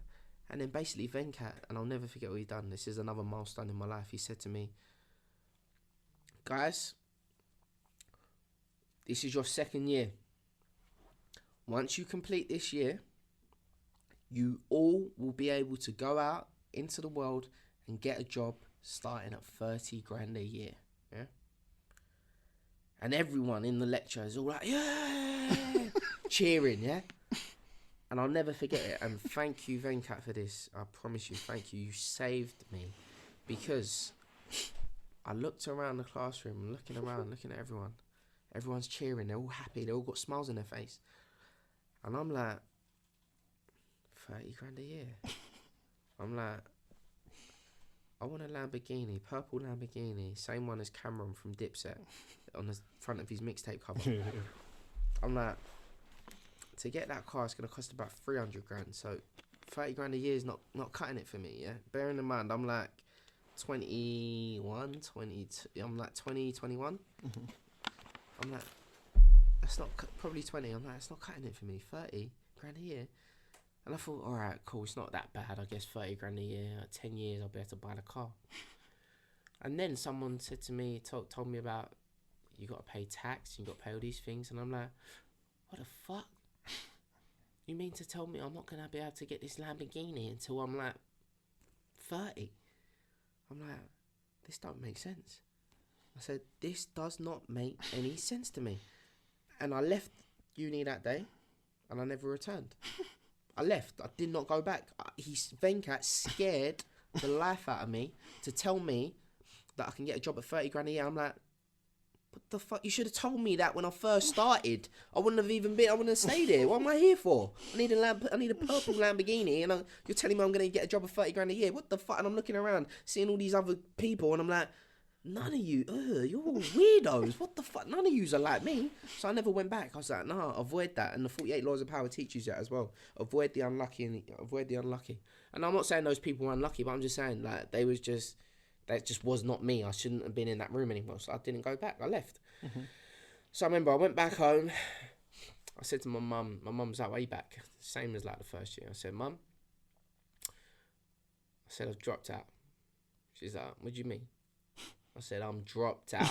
Bearing in mind, this is like 2008. That's why I know I was 20. It's 2008. And Kanye West had just made College Dropout, the album, yeah? So I was relating myself to that. I remember listening to the album. I was like, I've dropped out. I'm not going back. She said, no, you haven't. That's what she said. She said, no, you haven't. I said, yeah, I have. She said, no, you haven't. Yeah, you're not dropping out of uni. I said, Mum, listen to me. I am not going back to uni. Yeah, done. That's it. She's like, we're beefing at this time. I said, I'm not going back. She's like, so what are you gonna do then? I said, I don't know. I said, I'm gonna figure that out myself. But I said, you know what I'm gonna do for once? I'm gonna do what I want to do. I said, all my life I've been doing everything that you've told me to do. I'm in a place that I don't even want to be because of you. I'm doing all this because of you. And what built me up to this is because there's a saying that goes, when writing the story to your life, never let someone else hold the pen. Yeah. And my mum was always holding the pen to my life. So my football, everything, all my depression, everything was because I was trying to please her. I was never doing what I wanted to do. So I said, I'm taking control of my life now, Mum. I'm 20 years old now. I'm taking control of my life. Yeah. And she had tears in her eyes. But I said, sorry, before you cut. So I said to her, she had tears in her eyes. But I said, you know what? I'm taking control. And I said, you're going to see. My plan's going to work. That's it. And basically, now I'm the one that looks after my mum. Do you know what I'm saying? Yeah. My mum, I retired my mum early. My retirement age for women is like 65. My mum stopped working. My mum hasn't worked for it. My mum's 1962, so she's 58 at the minute. She's 59 this year, and she hasn't worked for the last 6 years. Do you know what I'm saying? That's because of me. Yeah. Do you know what I'm saying? I took care of her. I've retired her early. Yeah. She hasn't got a mortgage. She hasn't got to pay to live. She hasn't got to work anymore. Yeah. I take care of her. I've done that, so my plan worked.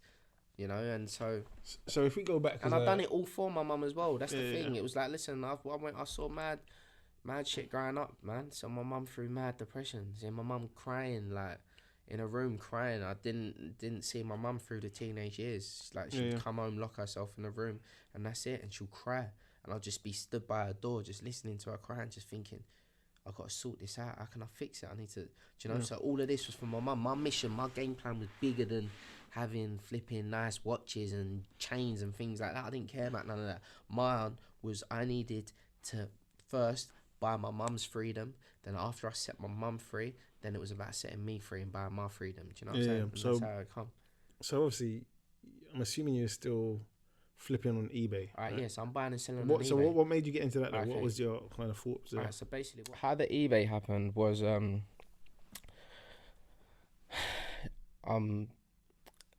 it's 2008. No, it's probably like 2006 actually.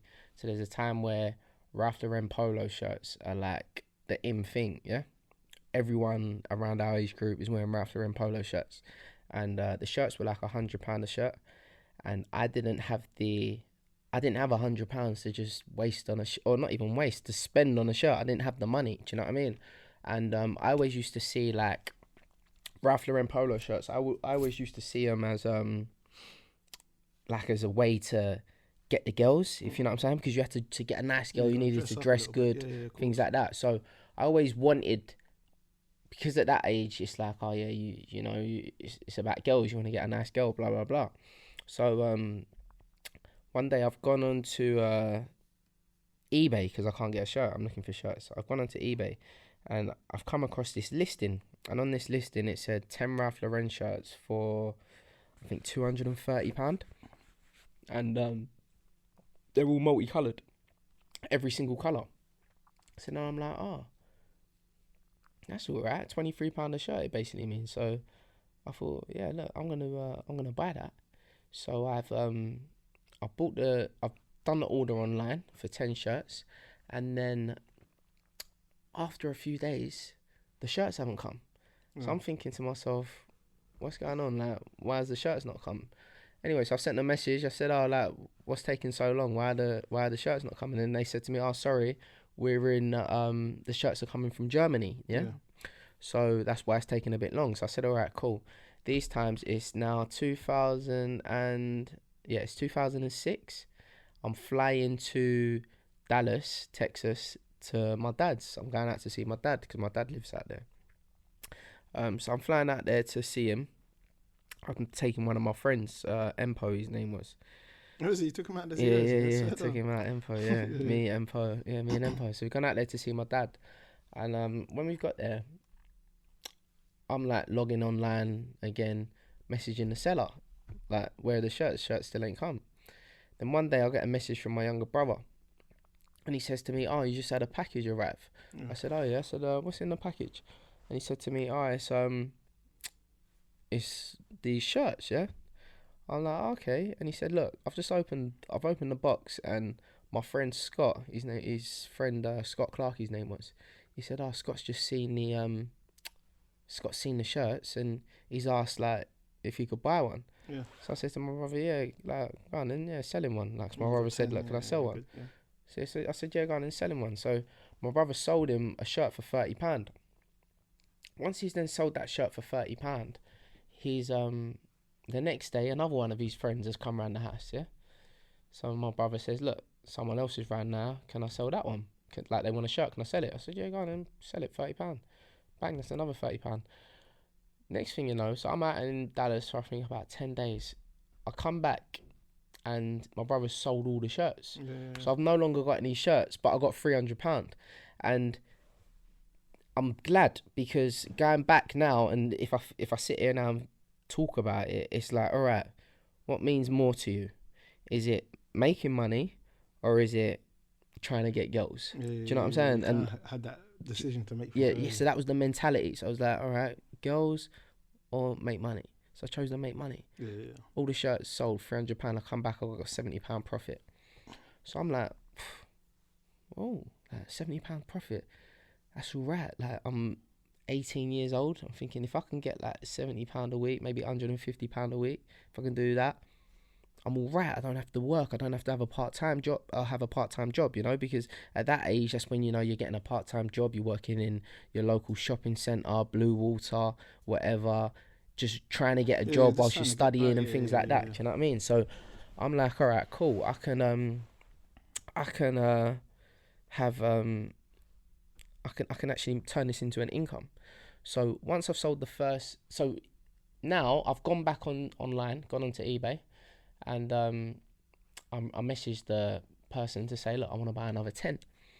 But then at the same time, I got the box, because I told my brother, don't throw away the box. So the box is back at home still, yeah.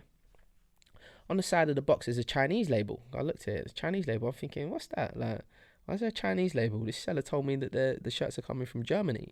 Why has it got a Chinese label on? So what I've taken the label to my local Chinese takeaway, a place in Cottmandine called Hong's, and there was the guy that owns it. His name's Ming, and Ming's always like, since a little kid, I remember we always used to run havoc around the area and that, and like Ming always was nice to us from the get-go when we was like rowdy little kids, because we'd smash up shops and always be having madnesses and things like that. And Ming just had this nice approach towards us always. So every time I'd get a special fried rice, because all I ever wanted in life was a special fried rice with curry sauce on top. Yeah.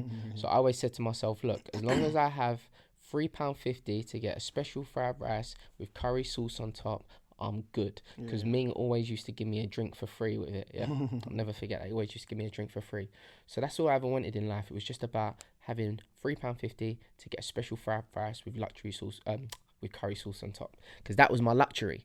And even sitting here now, I can say, because I've driven every nice car there is, and I've been on loads of nice holidays and been on nice yachts, and I've experienced quite a lot in my life. And I'd still say till this day that there's been no better feeling in my life.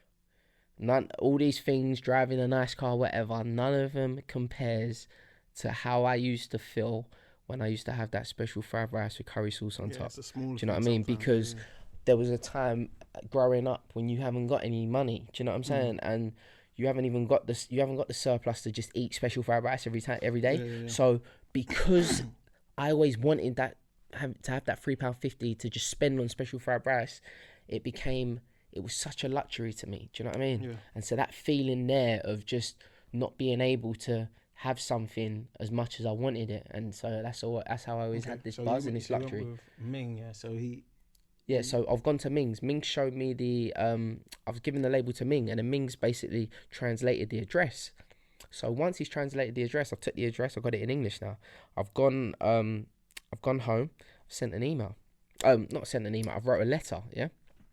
So I wrote a letter to China. Not many people would do that, Yeah. man. That's crazy. It's kind of thinking outside the box, you know what I'm saying? It's important to always think outside the box.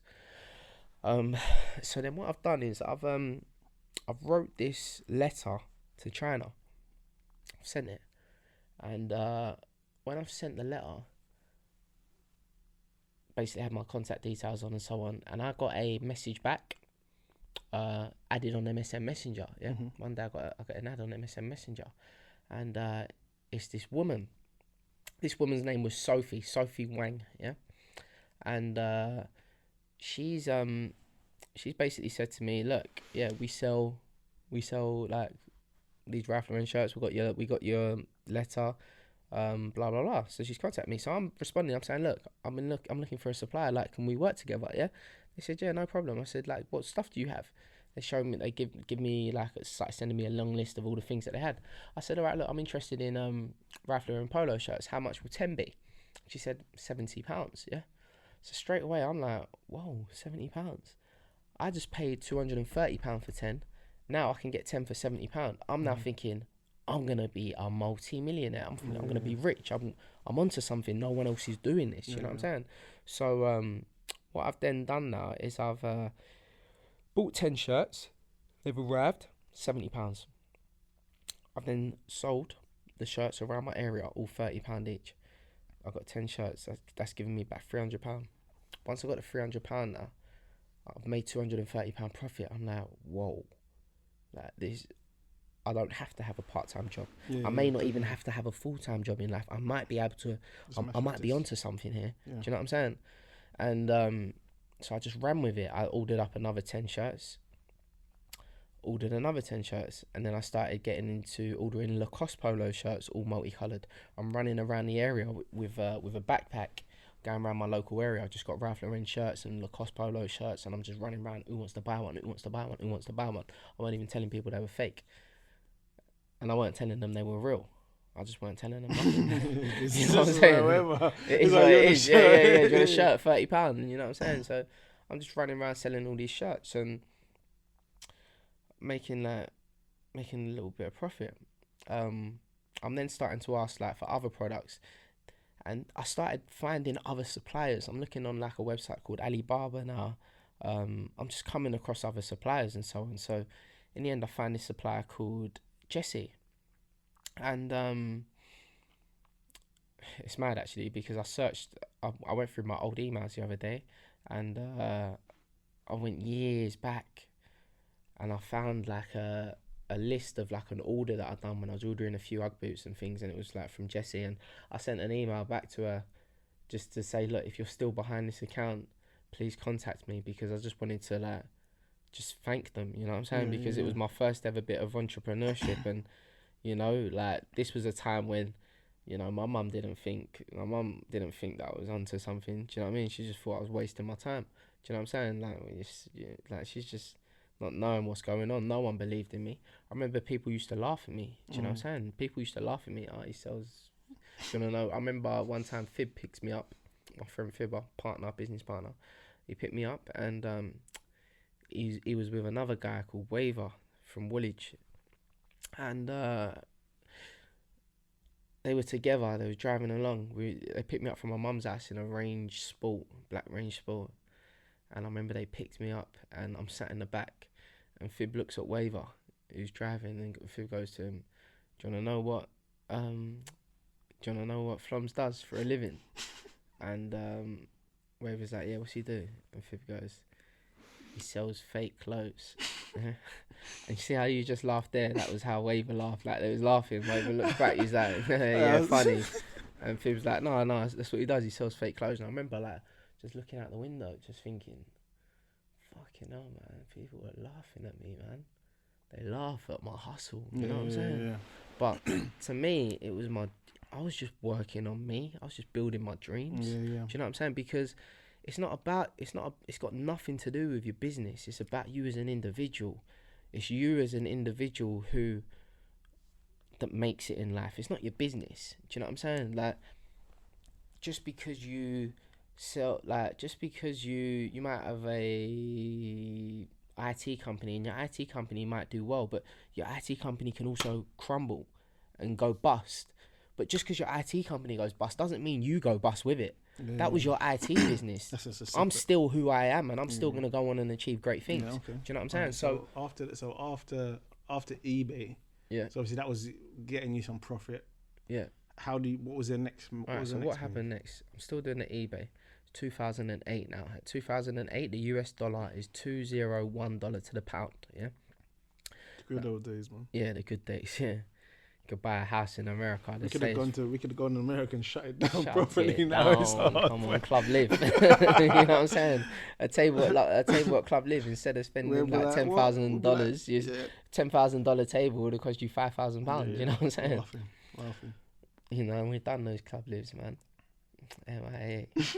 But so it's 2008. It's $2.01 to the pound. Jessie, my new supplier that I'm now dealing with, she says to me, listen, there's this product that's about to come out.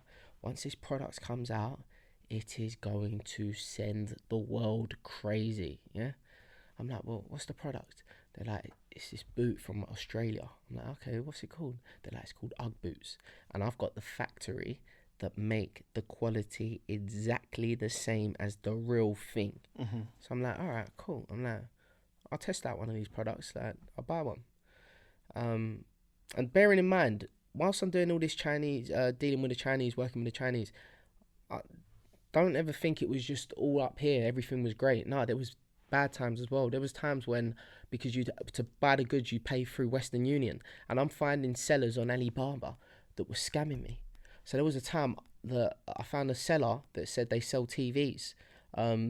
So what I've done is I've gone right, like, basically I've asked how much the TVs are. They're saying Samsung TVs for £150. I'm like, these exact ones I can sell for like £400. I'm thinking I'm onto something. I go and borrow money. I go and tell people that I can sell them TVs. I take money off them. Taking loads of orders in, about $3,000 worth of orders. Next thing you know, Western Union the money. Next thing you know, I'm on MSN Messenger talking to the supplier. Did you receive the money? They're just putting laughing faces back to me. I'm like, huh? What's going on? Have you received the money? They put laughing faces. You know what they done? They blocked me. Next thing you know, I'm like, shit. I'm like, cheeky, what the fuck am I gonna do? £3,000. They've just scammed me. I've added them off another account. Yeah, I've made up a new account to add them, acting like I'm talking about possibly ordering off them. And then I'm like, listen, what's going on with my order? Blah blah blah. They'll just block me. So they scammed me. Do you know what I mean? So basically, 2008, the Ugg boots are $75. Yeah. That means I'm getting them for £37.50. I've ordered one. One's come. I've listed it on eBay. It's sold for £140. Straight away, I've made like £102.50 profit. It cost me like £3-4 profit to post it. I'm £100 up. Mm-hmm. I'm like, this is weird, mate. Mm-hmm. Like, I'm fucking onto something. So next thing you know, what I do, I said to my supplier, I want 3 more. Order them. They've come. I'm like, whoa. I'm laughing now. List them on eBay. £140. Bang, bang, bang, bang, bang. Whoa. I made £300. Next thing you know, I'm like, I'm definitely onto something here. Yeah. I've then gone to my friend Fibber. He was from the Ferrier estate, so he was like a serious kid. You know what I'm saying? And but he was a friend at the same time. I've known him since I was like 13, 14 years old. And when I've got onto Fib, I said to him, look, lend me £1,500 for 10 days. I'll give you back £2,250. So he's like, all right, cool. So he's come to my house now. Drop me £1,500. But when he's given the money, he said to me, if you don't give me back this money, you're dead. Yeah. So I'm like, whoa. Like, all right, cool. But because he thought might have been scamming him, like robbing him or something, but knocking him. But I wasn't. Do you know what I'm saying? So I took the £1,500. Next thing you know, what I've done with the £1,500 is I've put it all into Ugg boots. £37.50 a pair. I bought 40 pairs. Next thing you know, Them, yeah. I sell the 40 pairs. I've sold them for £120, 130, 140. I made over £4,000, made near to £5,000. Mm-hmm. I told Fib I'll give him the money back in 10 days, but I had the money ready like around 7 days. So I've told him, I rang him, told him to come round. He's turned up to mine, so he's turned up early. And when he's turned up, I said, yeah, here's the £2,250. He looked at me. He had some like smile on his face, yeah? Thinking, what the fuck? What'd you do? I was like, I bought Ugg boots. Like, selling Ugg boots. He was just like laughing, and he goes to me, and he's put a serious face on. He goes, now you need to do this every week. And I'm like, what? Like, you're good now. I'm good. I don't need you anymore. Do you know what I'm saying? Yeah. And then he said, no, look, I'm only joking. And he just left it. Now I'm sitting with a load of profit. Now with my profit, I buy more Ugg boots. Do you know what I'm saying? Because I'm like $3-4 up now. I don't need them, so I'm flipping them. And then in the end, I worked a credit line with my supplier. So they would basically start sending me, because I was like, look, Christmas is coming. We need to smash this. I haven't got the money to go out and just buy 300 pairs off you. Please, you trust me, just send them to me and I'll just keep selling them and I'll send you back the money. And she agreed. She spoke to her boss in the factory that agrees, and now they're just sending me loads, parcels coming down my road every single week, just dropping off these packages to me, to my house. I'm taking the packages in, I'm unboxing them, I'm putting them all, lining them all up. Chocolate, chestnut, sand, pink. Do you know what I'm saying? US size 7, which is a UK size 5. US size 6, which is a UK 4. Do you know what I'm saying? So I've got all the stock, I'm just listing it, and I was doing well, man. I'm doing well. And then that's when I'm just like, all of a sudden, I'm thinking, I don't need no university no more. Do you know what I'm saying? Like, because I'm doing all the selling whilst I'm at uni. But at uni, I'm cheating my way through my year, because I'm paying to have my assignments done. I come across this website. The website was called freelancer.com, which is now outlook.com, upwork.com, sorry. Yeah. And you can hire people. You can hire like the web developers, graphic designers, things like that. So when you had the eBay money though, and you kind of done that and you dealt with it, how did you move? What was your next business move? All right, so my next business move from eBay was 2012. I've ended up opening up a shop, because I was still selling on eBay like from 2007, 2006, 2007. I'm selling on eBay up to like 2010. Now what's happened is I'm running around just buying stock. Now the way I was getting stock, I was buying electronics. Now the way that I was doing it was I was going into a shop called Cash Converters, and in Cash Converters, on the labels they'd have this formula. They'd have like next to every item, say a mobile phone's for sale for £150. Next to it, it will say 3 letters, and those 3 letters was something called the blacksmith formula. Blacksmith meant 0 is B, L is 1, A is 2, C is 3. Do you know what I'm saying? So B to H is 0 to 9. Okay. Do you know what I mean? You mastered that, and so I mastered the formula. Okay, cool. So once I mastered the formula, I was able to walk into a Cash Converter store, and I would know how much that store paid for their item. So now what I'm doing is I'm going into the store. Let's say there's a phone up for sale, £250. I can tell that they paid £100 for it. So I'd say to them, your phone's up for sale for £250. I'll give you £160. And they'd look at me like, what? We're not selling for that. I'm saying, well, I've got £1,000 to spend in your store today. So I want that phone for £160. I want that PlayStation for £180. I want the laptop for £60. Do you know what I'm saying? Because I know the formula. I know what it's cost them. And I know that the way that these businesses work is they don't care about the items. They just need to hit their target for the day. So I'm helping these stores all hit their target by spending £1,000, £2,000, £3,000 a day just buying stock. Then what I'm doing is I'm going on eBay, and as I'm on eBay, I'm typing in the item, clicking the name sold, and I can see the price that it's sold for. Do you know what I mean? So you've been selling those. So I'm selling those. So 2010. So I get into 2012 now, and I basically I've walked into this store, Cash Converters. It's 2012. I'm always buying stock. I'm making good money, and then all of a sudden, the staff said to me, "You're not allowed to buy no more." Yeah, I'm like, "What?" They was like, "You're banned." I'm like, what do you mean I'm banned? They said, our boss said, we can't sell to you anymore. The guy, his name was Paul Saunders. Me and him, we always used to, like, once I opened my shop, we was always warring, but I used to, I couldn't stand him. But now, we're sweet now. He's a proper nice guy. So I'm in Cash Converters. They banned me from the store, yeah? As they banned me from the store, like, they've publicly embarrassed me in the shop. So I'm like, I'm fuming. So I walk outside the shop now. As I walk outside the shop, I look up. There's a sign. On that sign, it says, to let. So I'm like, because I'm so angry, yeah, with this shop here, Cash Converters, I just picked up my phone, rang the number. Hello, it's Linnaeus, like Linnaeus Commercials. I said, yeah, hi Linnaeus. Yeah, my name's Roman. You got a shop on Orpington High Street, and I'm available. I wanna rent it. They said, okay, yeah, my name's Adrian. I can help you with this. What's your offer? I'm like, well, how much is it up for? He said 18 grand a year. I said, all right, I'm offering 18 grand. I want to rent it. He said, well, when do you want to book a viewing? I said, I don't want to book a viewing. He said, what do you mean you don't want to book a viewing? You have to view the place. I said, I don't want to book the viewing. I just want the shop. They said, all right, well, who's your solicitors? I'm standing on the high street. I'm looking. I'm like, because I don't have solicitors. I don't know. The only solicitor I used to have was the ones that used to come and get me out of the police station. Do you know what I'm saying? Literally. So I didn't know what you needed solicitors for. So I said to him, I looked down the road and there's a solicitor there called Manic Solicitors. I said, my solicitors are Manic Solicitors. They said, all right, what's their number? I said, 01689 8 blah blah blah. Yeah. So yeah, they arranged all that. You started your store, so it's right opposite the Cash Converters, and then you started.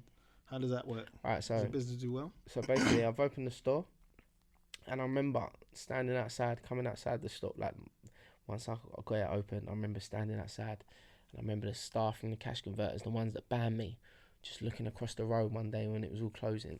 I was just standing there with my chest up. But theirs was closing, yeah? I was closing, like we were both closing, because they would close at 5:30. I always used to close 6 o'clock, half hour behind after them, just so I could pick up any loose business, yeah. And I was just standing there, I had my chest out, I was just like, like, watch, I'm going to crush you, do you know what I mean? And so, yeah, I kept that shop until 2015. So I had that shop until 2015, and then I opened up another shop in Bexley Heath. This one was called Entertainment City. Right. So you kind of done well with the kind of the buying and selling of devices and phones. Mm-hmm. What made you? So what did you do next? What was your next move? All right. So basically, what I've then done is I've gone into I've at the time there's a dessert parlour called Creams, and this Creams, they was taking 50 grand a week, and this was Creams in Chatham, yeah, which is like they do gelato ice cream, yeah, all nice ice cream, crepes and waffles. I heard they're taking like 50 grand a week, so I just knew that was a booming industry, because I'm thinking to myself, this industry seems a lot better than phones, than the phones and that, yeah. So I'm like, all right, cool. I think I'm gonna I'll go and get into that industry. So I get into that industry and I created my own brand called Treats, yeah. And I opened up in April 16. You know what? I opened up May the 5th. Yeah, because my uncle died on April the 30th, 2016, and it was like a week after him. So yeah, I opened up this dessert parlour. First week we took 23 grand. It was just buzzing. It was like the most popular spot in the southeast of London / Kent. Like everyone was coming, and if anyone's watching this and they come, I do really appreciate it, because there was so much support for me. Do you know what I mean? I'll never forget the support people showed me, even if they might have, even if it was people that maybe hated me. I don't know, man. They weren't hating on me. There was a lot of support that people gave me, you know. Yeah. My whole community came out for that. Do you know what I mean? Yeah, and I think if anything, I think the reason why I got so much support is because it was more a thing of people being like, you know what, someone from our area has done something. Do you know what I mean? Like, it's possible. It gave other people that hope that they could fucking do something too. Right, so you had the treats, yeah. Yeah, so I had the treats. Doing well initially. Yeah, I got a chef from Italy.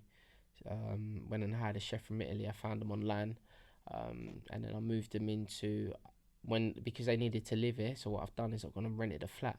So this is how I fell on doing HMOs, which is houses of multiple occupancy, when you rent out bedrooms. So I needed to get the guy a flat, so I've rented a flat for the guy to stay in. When I've rented the flat, 1 bedroom, I'm thinking, all right, I'm gonna charge him say £500 a month, £600 a month. I'm gonna charge him. There's another bedroom in the flat. Who else can stay there? So I've ended up going on a website called SpareRooms.com. putting the bedroom up, saying £600 straight away. Someone's said, yeah, they'll take it. I've put a mattress in there and a wardrobe. I had a friend called David who's got his own furniture company. So he's dropped a bed and a wardrobe there. The other room's gone for £600. Straight away, there's a living room there. I'm thinking, all right, cool. Let me put a lock on the living room door. Bearing in mind, I put locks on all the doors. And let me list up this bedroom, the living room as a bedroom. And I'll put that up for like £700. So next thing you know, I'm getting like £90 and £100 per month from a property that's only costing me £1,000 a month, because it was a 2-bed flat in Auckland. So I'm like, I'm making £900 a month. Bearing in mind, like, at the time, you know, the tenancy wasn't actually in my name, yeah? So I didn't have to pay the electric bill. Do you know what I'm saying? Because I had no one to go back to, so I didn't pay the electric bill, didn't pay the water bill, didn't pay nothing. It's all profit. Yeah, it's all profit. So I'm making like £900 a month just off these properties, this property. So next thing you know, that's how I've fallen onto HMO. I've gone and got another one, and in this other one, I've given it to some Romanians, that used to work in the Domino's Pizza next door to my shop. So I was always tight with them, I was always good with them. So I gave them the property and I said, look, move in whoever you want. So they've gone and I had like 6 Romanians living in another 3-bed flat. More than that, because that's only 2 a room. There was more than that. There was loads of them just living in this flat, yeah? You didn't care. But I didn't care. I just cared about getting my rental income. Do you know what I mean? Yeah. So that's how I built up like a little HMO from there. And still, till this day, the Romanians are my tenants. Okay. Do you know what I mean? So you went, let's go back to treats a little bit, yeah? So that was doing well. Yeah. What kind of, if it was doing well, why did you get out of that? So the reason it didn't go to plan was because I created everything. I spent hours working on it, doing the logo, sourcing cups, sourcing machines, sourcing shelf displays, finding people that make furniture. I've done it all. I even went and got the staff. I got a manager poached a manager from Nando's. His name was Bradley.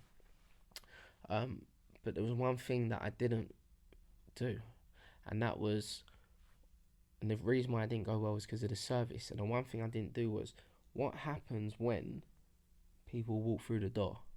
Services is key. And the service messed the whole thing up. So I went from taking 23 grand a week to eventually taking £200 a week. And Damn. I had to close, you know what I mean? And when I closed that, my ego went with it. Do you know what I'm saying? I lost, I was ill. I couldn't move. I remember one time like I couldn't move my body at all. I just woke up. It was like I was paralyzed, and you know, I remember my girl was like, she had to take me to the hospital, call an ambulance for me, and that she took me to the hospital, and the hospital put me on this machine, and they didn't know what was wrong with me. They put me on a drip. They didn't know what was wrong with me. I couldn't move. I was fucked. And I feel like it was just all the stress that I was going through, losing my uncle, business not going well. You know, I was just under mad stress. How did you bounce back? Alright, so then the way I bounced back is one day I got a phone call. One day I rang my friend, a friend at the time, and he owned a company. He owned many companies, but he owned Gilgamesh in Camden. Yeah, okay. That's a dope spot to be. Yeah, Chinese restaurant. Yeah, so he was owner of that, part owner. And I always used to go to him. He was an older guy. He's like 60. I would always go to him for advice on businesses, on my business, everything I'm doing. I'd always update him and things. And one day I've just said to him, I said, look, my business ain't working out. I don't know what to do. I used to go and see him in one hotel in Cockfosters, in like the meeting room at the hotel, like the reception area, you know, where you could eat in the lobby. In the lobby bit. And I'd always just sit with him and just talk about life and business. He was like really, really helped me, you know. We ain't close no more. We're not close no more. But he really, really helped me. I'll never forget that. And when I'm on the phone to him, I just said, I don't know what to do in my life. And he said to me, you know what the thing is with you? He said, you're great at setting things up. You know how to visualize. You got a vision. You're a creator. You can do all of these things. You can create things. You can create businesses, but you're no good at running them. Do you know what I'm saying? And I remember him saying that, so I thought I took that on board. I was like, so what do you think I should do? He said, I think you'd be good at recruitment. I said, yeah. He said, yeah. Look, I got a company. I got a business, and I think you'd be good at it. I think you'd be good at recruitment, yeah? Like, come and sit down with me. I was like, all right, why do you think I'd be good? He's like, because you know people. You're good at getting in with people. You're good at talking to people. So I'm like, okay, cool. So I'm like, all right, yeah, can we have a meeting, blah, blah, blah. So I've had a meeting with him and his partners, because he had 2 partners, and they've come up with a deal that that they'll give me 50% of any business that I bring in through the door, yeah? Yeah. And they would also give me a £1,000 a week wage, yeah? And this was because of another friend who had took me, who was close with them, close with one of them, basically arranged that deal. Because they never wanted to give me the £1,000 a week. All right, cool. So, but you're in there now, yeah? Right, so basically, look, I'm in this agency now, yeah?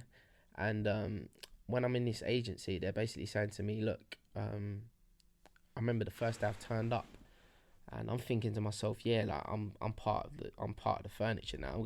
I'm a boss here, you know what I mean? Yeah. Because of a deal's been brokered for me to get £1,000 a week and that.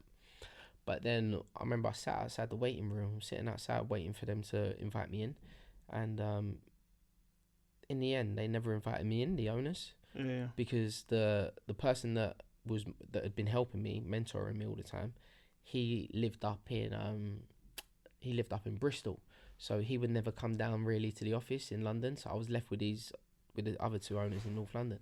So they left me outside, and then in the end, they've opened up the door and they said, do you know how to make tea? Yeah. I was like, no, not really. I guess, yeah, I can make tea, yeah. So they said, all right, can I make some tea? I want 2 sugars. I said, okay. Okay, so cool. Yeah. You're making teas for them now, yeah? So I was a tea boy. So I've started. But you're getting paid £1,000 a week. I thought I was getting paid £1,000 a week. I never got £1,000 a week off them. So I was there for 5 weeks, and they was never giving me. I was never getting no wages, but I'm on my credit card. I'm living off my credit card every day, because I've lost everything because of trees. So now what's happening is I'm going in there every day. I'm not getting paid the £1,000 a week, and the reason I'm not getting paid is because they're waiting on the person who negotiated the deal to bring some business in, because they're not going to just give me £1,000 a week for nothing. Do you know what I'm saying? So I'm going back to this person who said that that negotiated the deal, because he lived in this place, Farnborough Park, yeah? And this person was like a friend. I'm going back to him. I'm saying to him, yeah, look, what's happening? Like, are you going to start bringing some business in through the door? And one day he's just said to me, I thought about it, and nah, I'm not going to do it. I'm like, huh? He said, yeah, I can't bother, I'm not doing it. I'm like, what am I supposed to do? So the deal fell through, yeah? Yeah, so the deal fell through. But I still kept going into the office every day, because I'm thinking to myself, shit, like, I can't, this is all I got now, do you know what I mean? And in the end, the owners took me in the office and they said, when are you going to bring some business through? When's your friend going to bring some business? And I said, oh, look, he's not going to bring no business. They looked at each other and they said, see, I told you they was full of shit. And this is whilst I'm in the room talking about my friend and me. And I'm just like, they're like, so then one of the owners looks at me and he goes, so what the fuck are you still doing here? Like that to me, yeah. And I said to him, look, I've been here for like 5-6 weeks now. I feel like I've learned a lot, and I just want to give this a shot. And he goes to me, give you a shot. So we ain't giving you no £1,000 a week. I said, look, I don't want no £1,000 a week. I've never took £1,000 a week, but I just feel like I've learned a lot, and I just want you to stick to the deal that any business that I can bring in through the door, you give me 50% off. And that was it. And then, so I guess you started bringing deals in, yeah? I went out, yeah, and I just started bringing deals in. Right, so that was real money at the time. Yeah, so I brought the deals in, started just getting paid my commissions for that. And after that, I was doing well, and I went into developing. Bought a house with my partner, Joe. once I bought the house, got planning permission to the side of it to build another house. Went with a builder. The builder ended up just lying. Got knocked by the builder, but he still finished it. He finished the job, but just knocked me. Built that house, but they were the greatest lessons because you learn from your mistakes and everything. Nothing's supposed to be easy. You're gonna learn from your mistakes. You know what I mean? So are you still in recruitment? You got property going on. Yeah, I got a property going on. So then, is that when you moved into crypto? What was that? So the crypto happened. That was in like 2017. That was through my partner. There was a boom with the Bitcoin. I remember I had one friend called Daps. He approached me about Bitcoin. This is when it was like £300 a Bitcoin. He's trying to borrow money off me for me to invest in it. I'm like, nah. Bring me the money that you owe me, because you owe me money. Bring me the money you owe me. Once you pay me that money, I'll listen to your Bitcoin nonsense story. It's the biggest mistake I've ever made in my life. Put it this way, Bitcoin it wasn't £300. It was like £150 per Bitcoin. As of today, it's £27,000. If I had listened to him and just put the $5,000 in back then, that would be a good 10 million now. If I got a calculator out, I'd work it out, but it would be like 10 million. Do you know what I mean? It's my biggest. It was my biggest regret, but now it don't matter. I'm good now anyway. Do you know what I mean? So I'm fine. You eventually invested though during the boom. You had during the boom. Yes, we invested during the boom. So there was a coin called Cardano, and my partner put 7,000 in it. Got a return of 344,000. So we became like crypto specialists. We just understood not even me, my partner. He understood the altcoins and everything else, and that gave me so much confidence because all of a sudden he turned like £100,000 into 3 million. So that gave me so much confidence for my partner then to say to me that, listen, half of this is yours. Do you know what I'm saying? Because we was investing money from our shops and so on into that. So for him to say that to me, it gave me so much confidence. I was able to go out in the world and just smash more deals. Do you know what I mean? And then I got into other things. I got into bridging finance, lending money secured against assets. Do you know what I mean? And there's big numbers though. They're big numbers because you get to charge. Say for example, you'll have a developer that needs some money to finish off a development, and I get projects like these all the time. Needs money to finish off a development. We bridge the money for him, so I lend him the money, charge him 2% a month, 2% in, 2% out. He might fall over. It might be 2 million. So I give him 2 million. Can I afford this? That's 40 grand a month. Do you know what I mean? You talk you about that though. I feel like that's one of those. Do you know what it is? You fall on these things. Do you know what I mean? Everything I've ever done, I've taught myself, and that's from falling into it. Lean into the walls that way. Networking is so important. Do you know what I mean?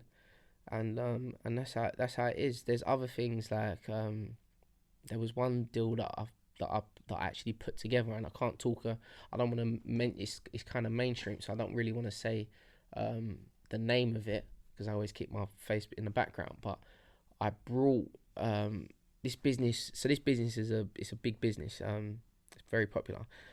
Now it started off, it was already running, but I brought someone to the table as a brand, place that brand, and I basically sat in the room. I felt like Jay-Z. I've negotiated this deal, and I've placed the brand onto it, placed this person onto it, changed the name, and then all of a sudden, what they already had, which was only like 3 months old, which was maybe a year old, I've then plugged my vision into it, and it's gone through the roof.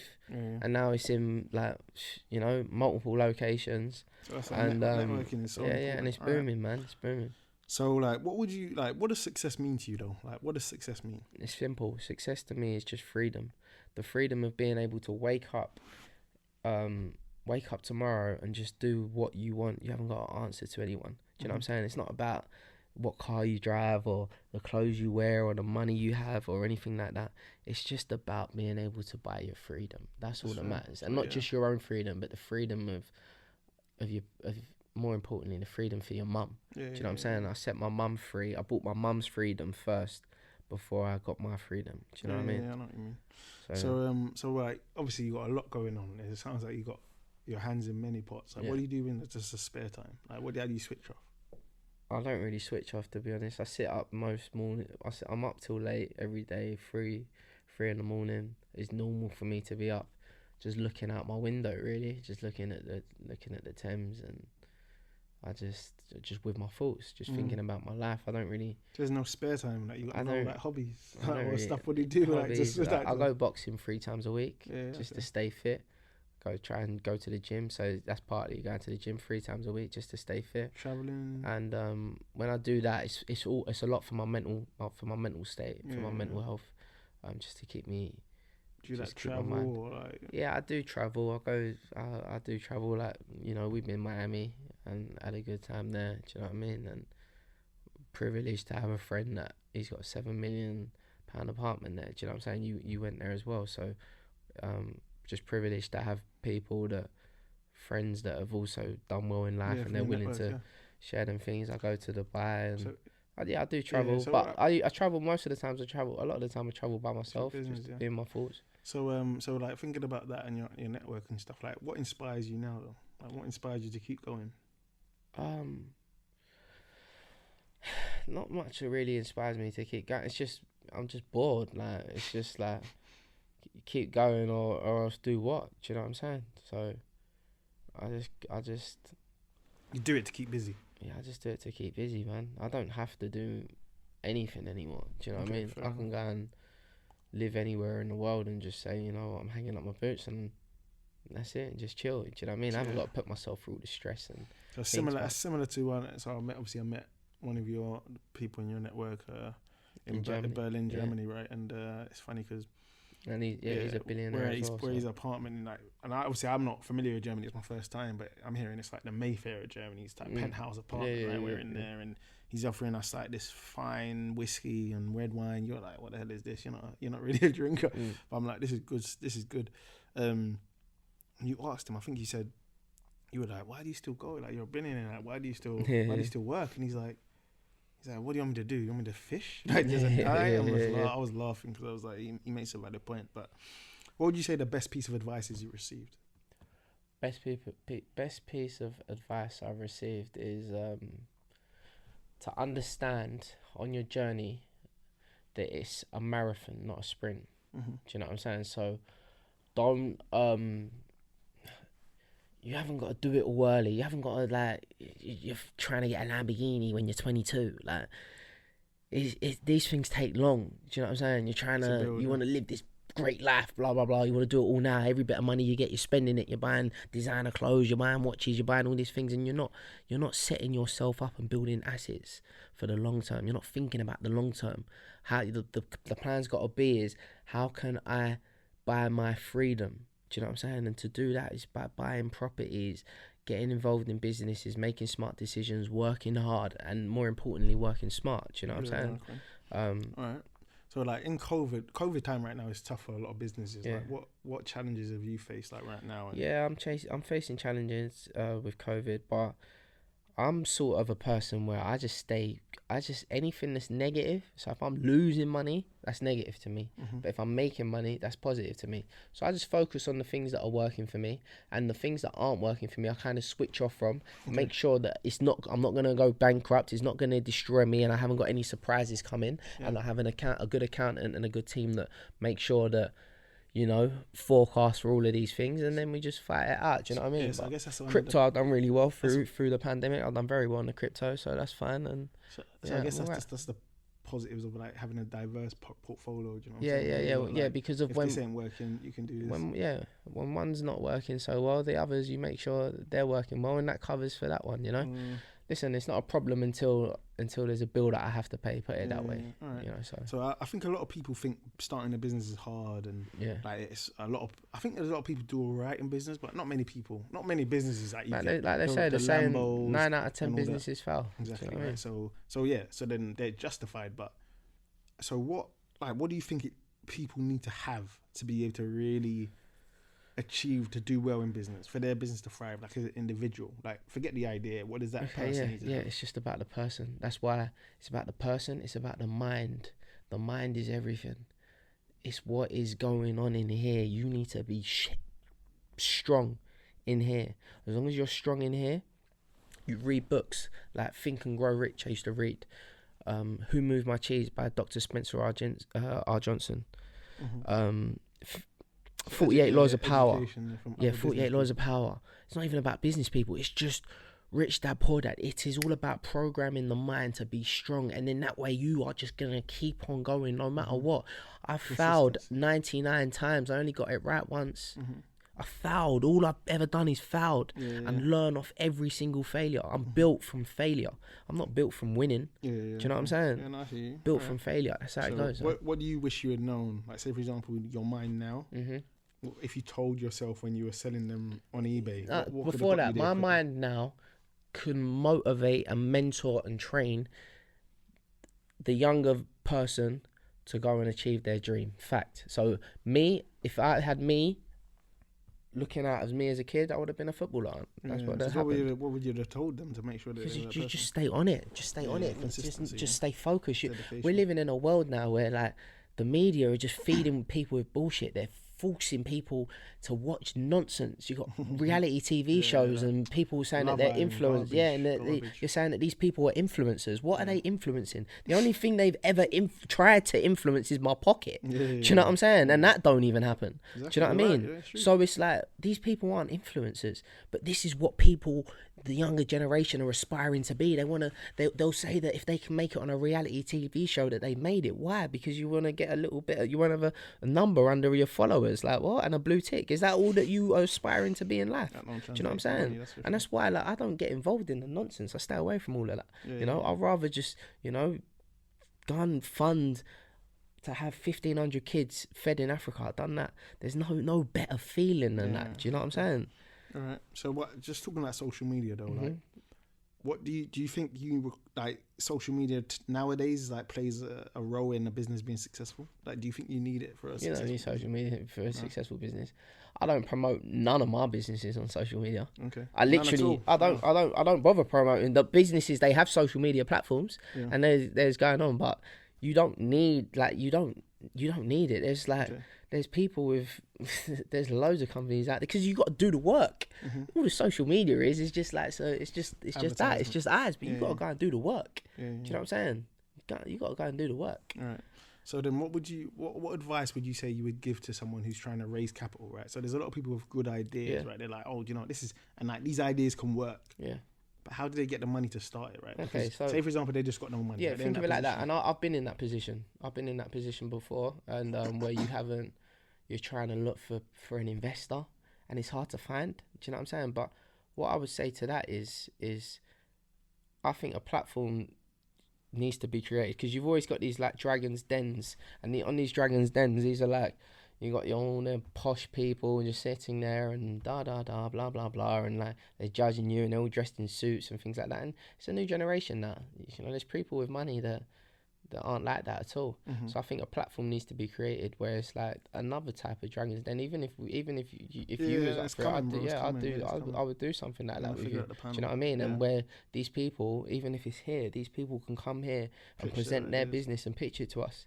And we'll sit here, and if the business makes sense, then bang, I'll invest in it. Do you know what I'm saying? And not only will I invest, but my network, I'm part of a network where I'm surrounded by a lot of wealthy people. Like you said, I took you to Germany with me. You met my friend, he's a billionaire. I've got friends in many great places. So we could create that type of platform where people can come through with their ideas that need £100,000 investment, 200,000, 300,000, 500,000, whatever.